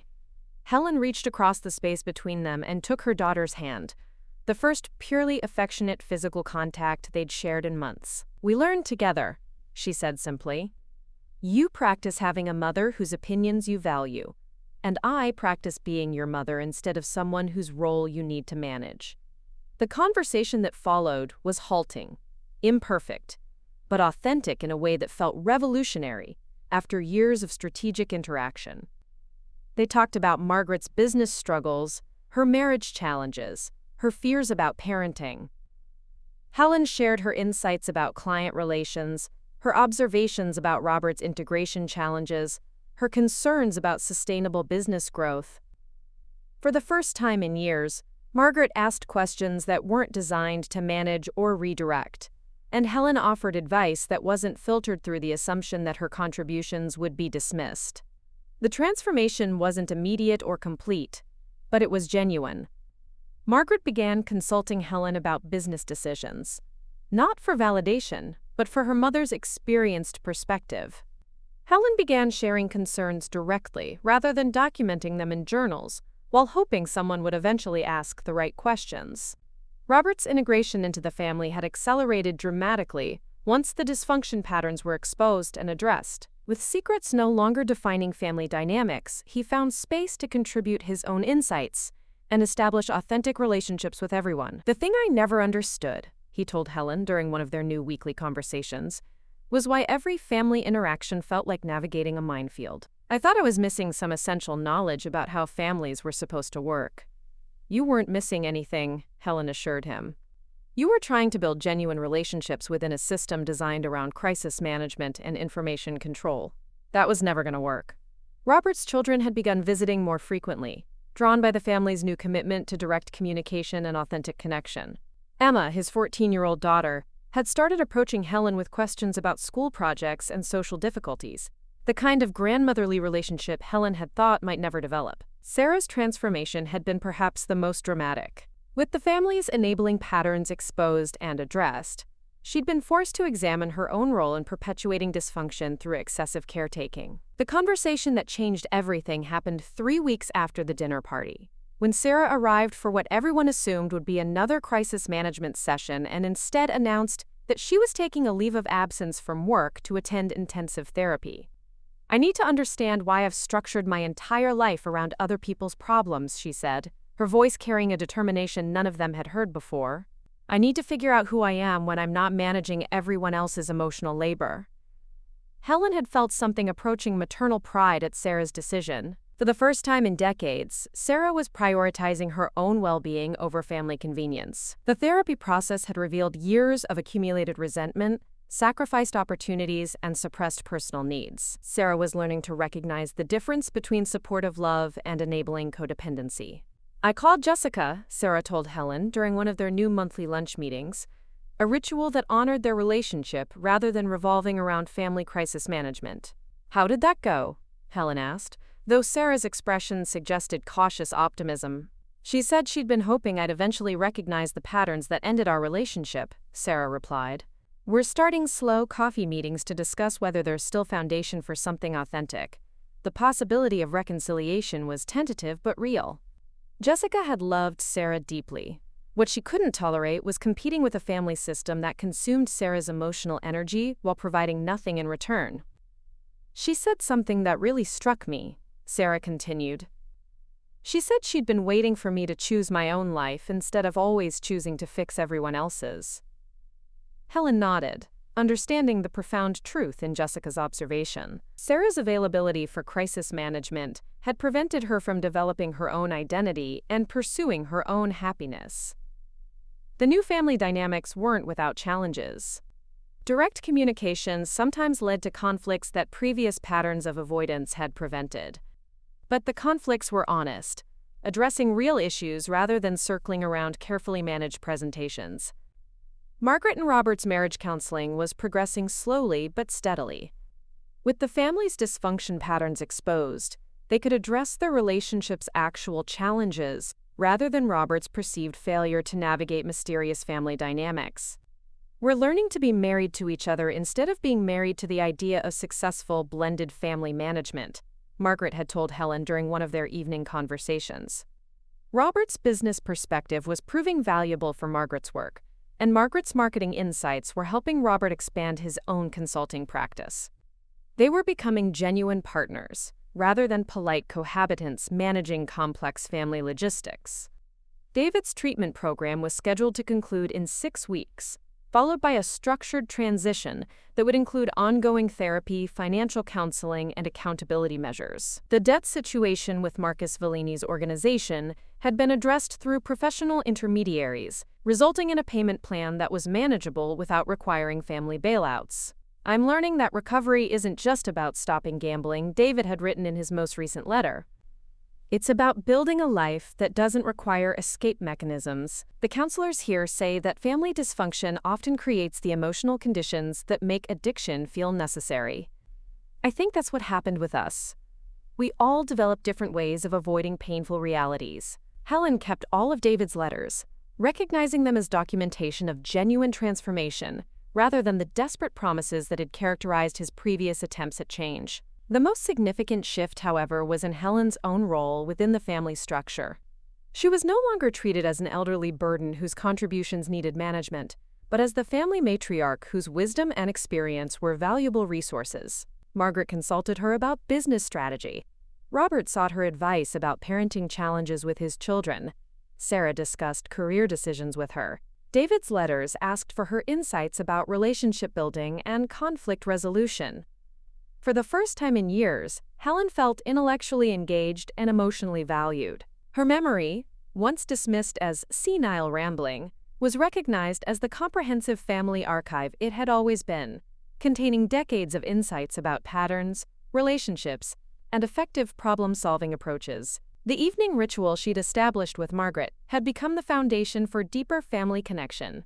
Other family members often joined their conversations, creating space for authentic discussion about challenges, successes, and ongoing growth. On a Thursday evening 6 weeks after the dinner party that had changed everything, the entire family gathered in Helen's room for their weekly family meeting, a new tradition designed to maintain direct communication and address issues before they became crises.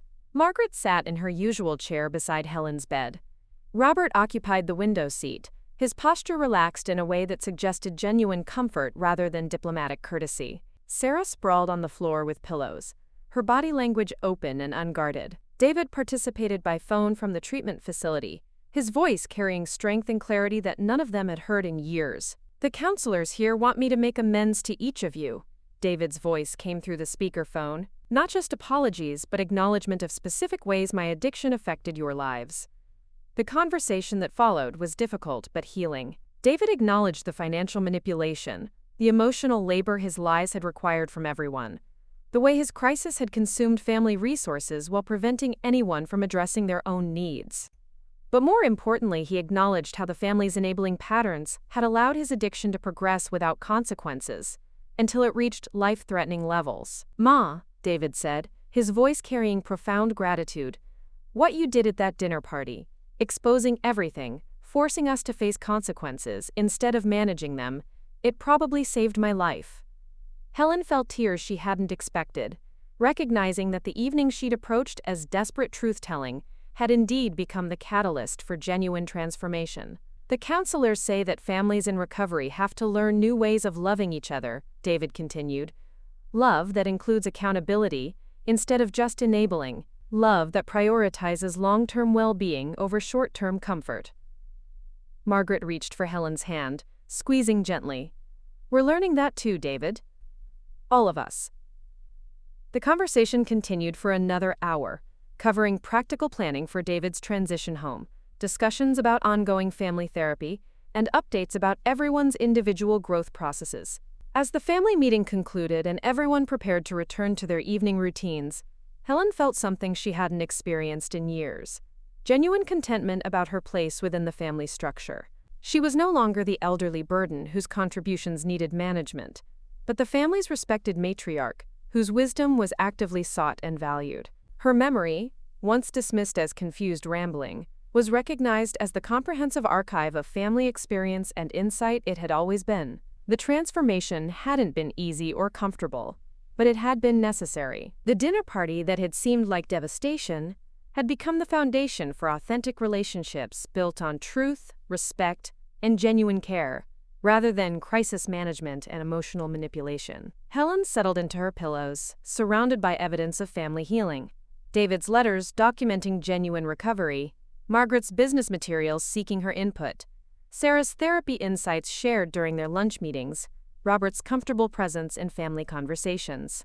The memory keeper had finally been recognized, not as someone whose remembering was inconvenient, but as the family historian whose comprehensive understanding of patterns, relationships, and growth possibilities was their most valuable resource for building a future worth living. Outside her window, the garden she'd helped plan was blooming with late summer flowers. Inside her room, evidence of family transformation surrounded her like promises of continued growth and authentic connection. For the first time in years, Helen fell asleep feeling not like an elderly burden being managed by her family, but like the beloved matriarch, whose wisdom and experience were treasured gifts that would continue shaping her family's story for whatever time remained. The truth had indeed set them free from the comfortable lies that had been slowly destroying them all. Up next, you've got two more standout stories right on your screen. If this one hit the mark, you won't want to pass these up. Just click and check them out. And don't forget to subscribe and turn on the notification bell so you don't miss any upload from us. Quote,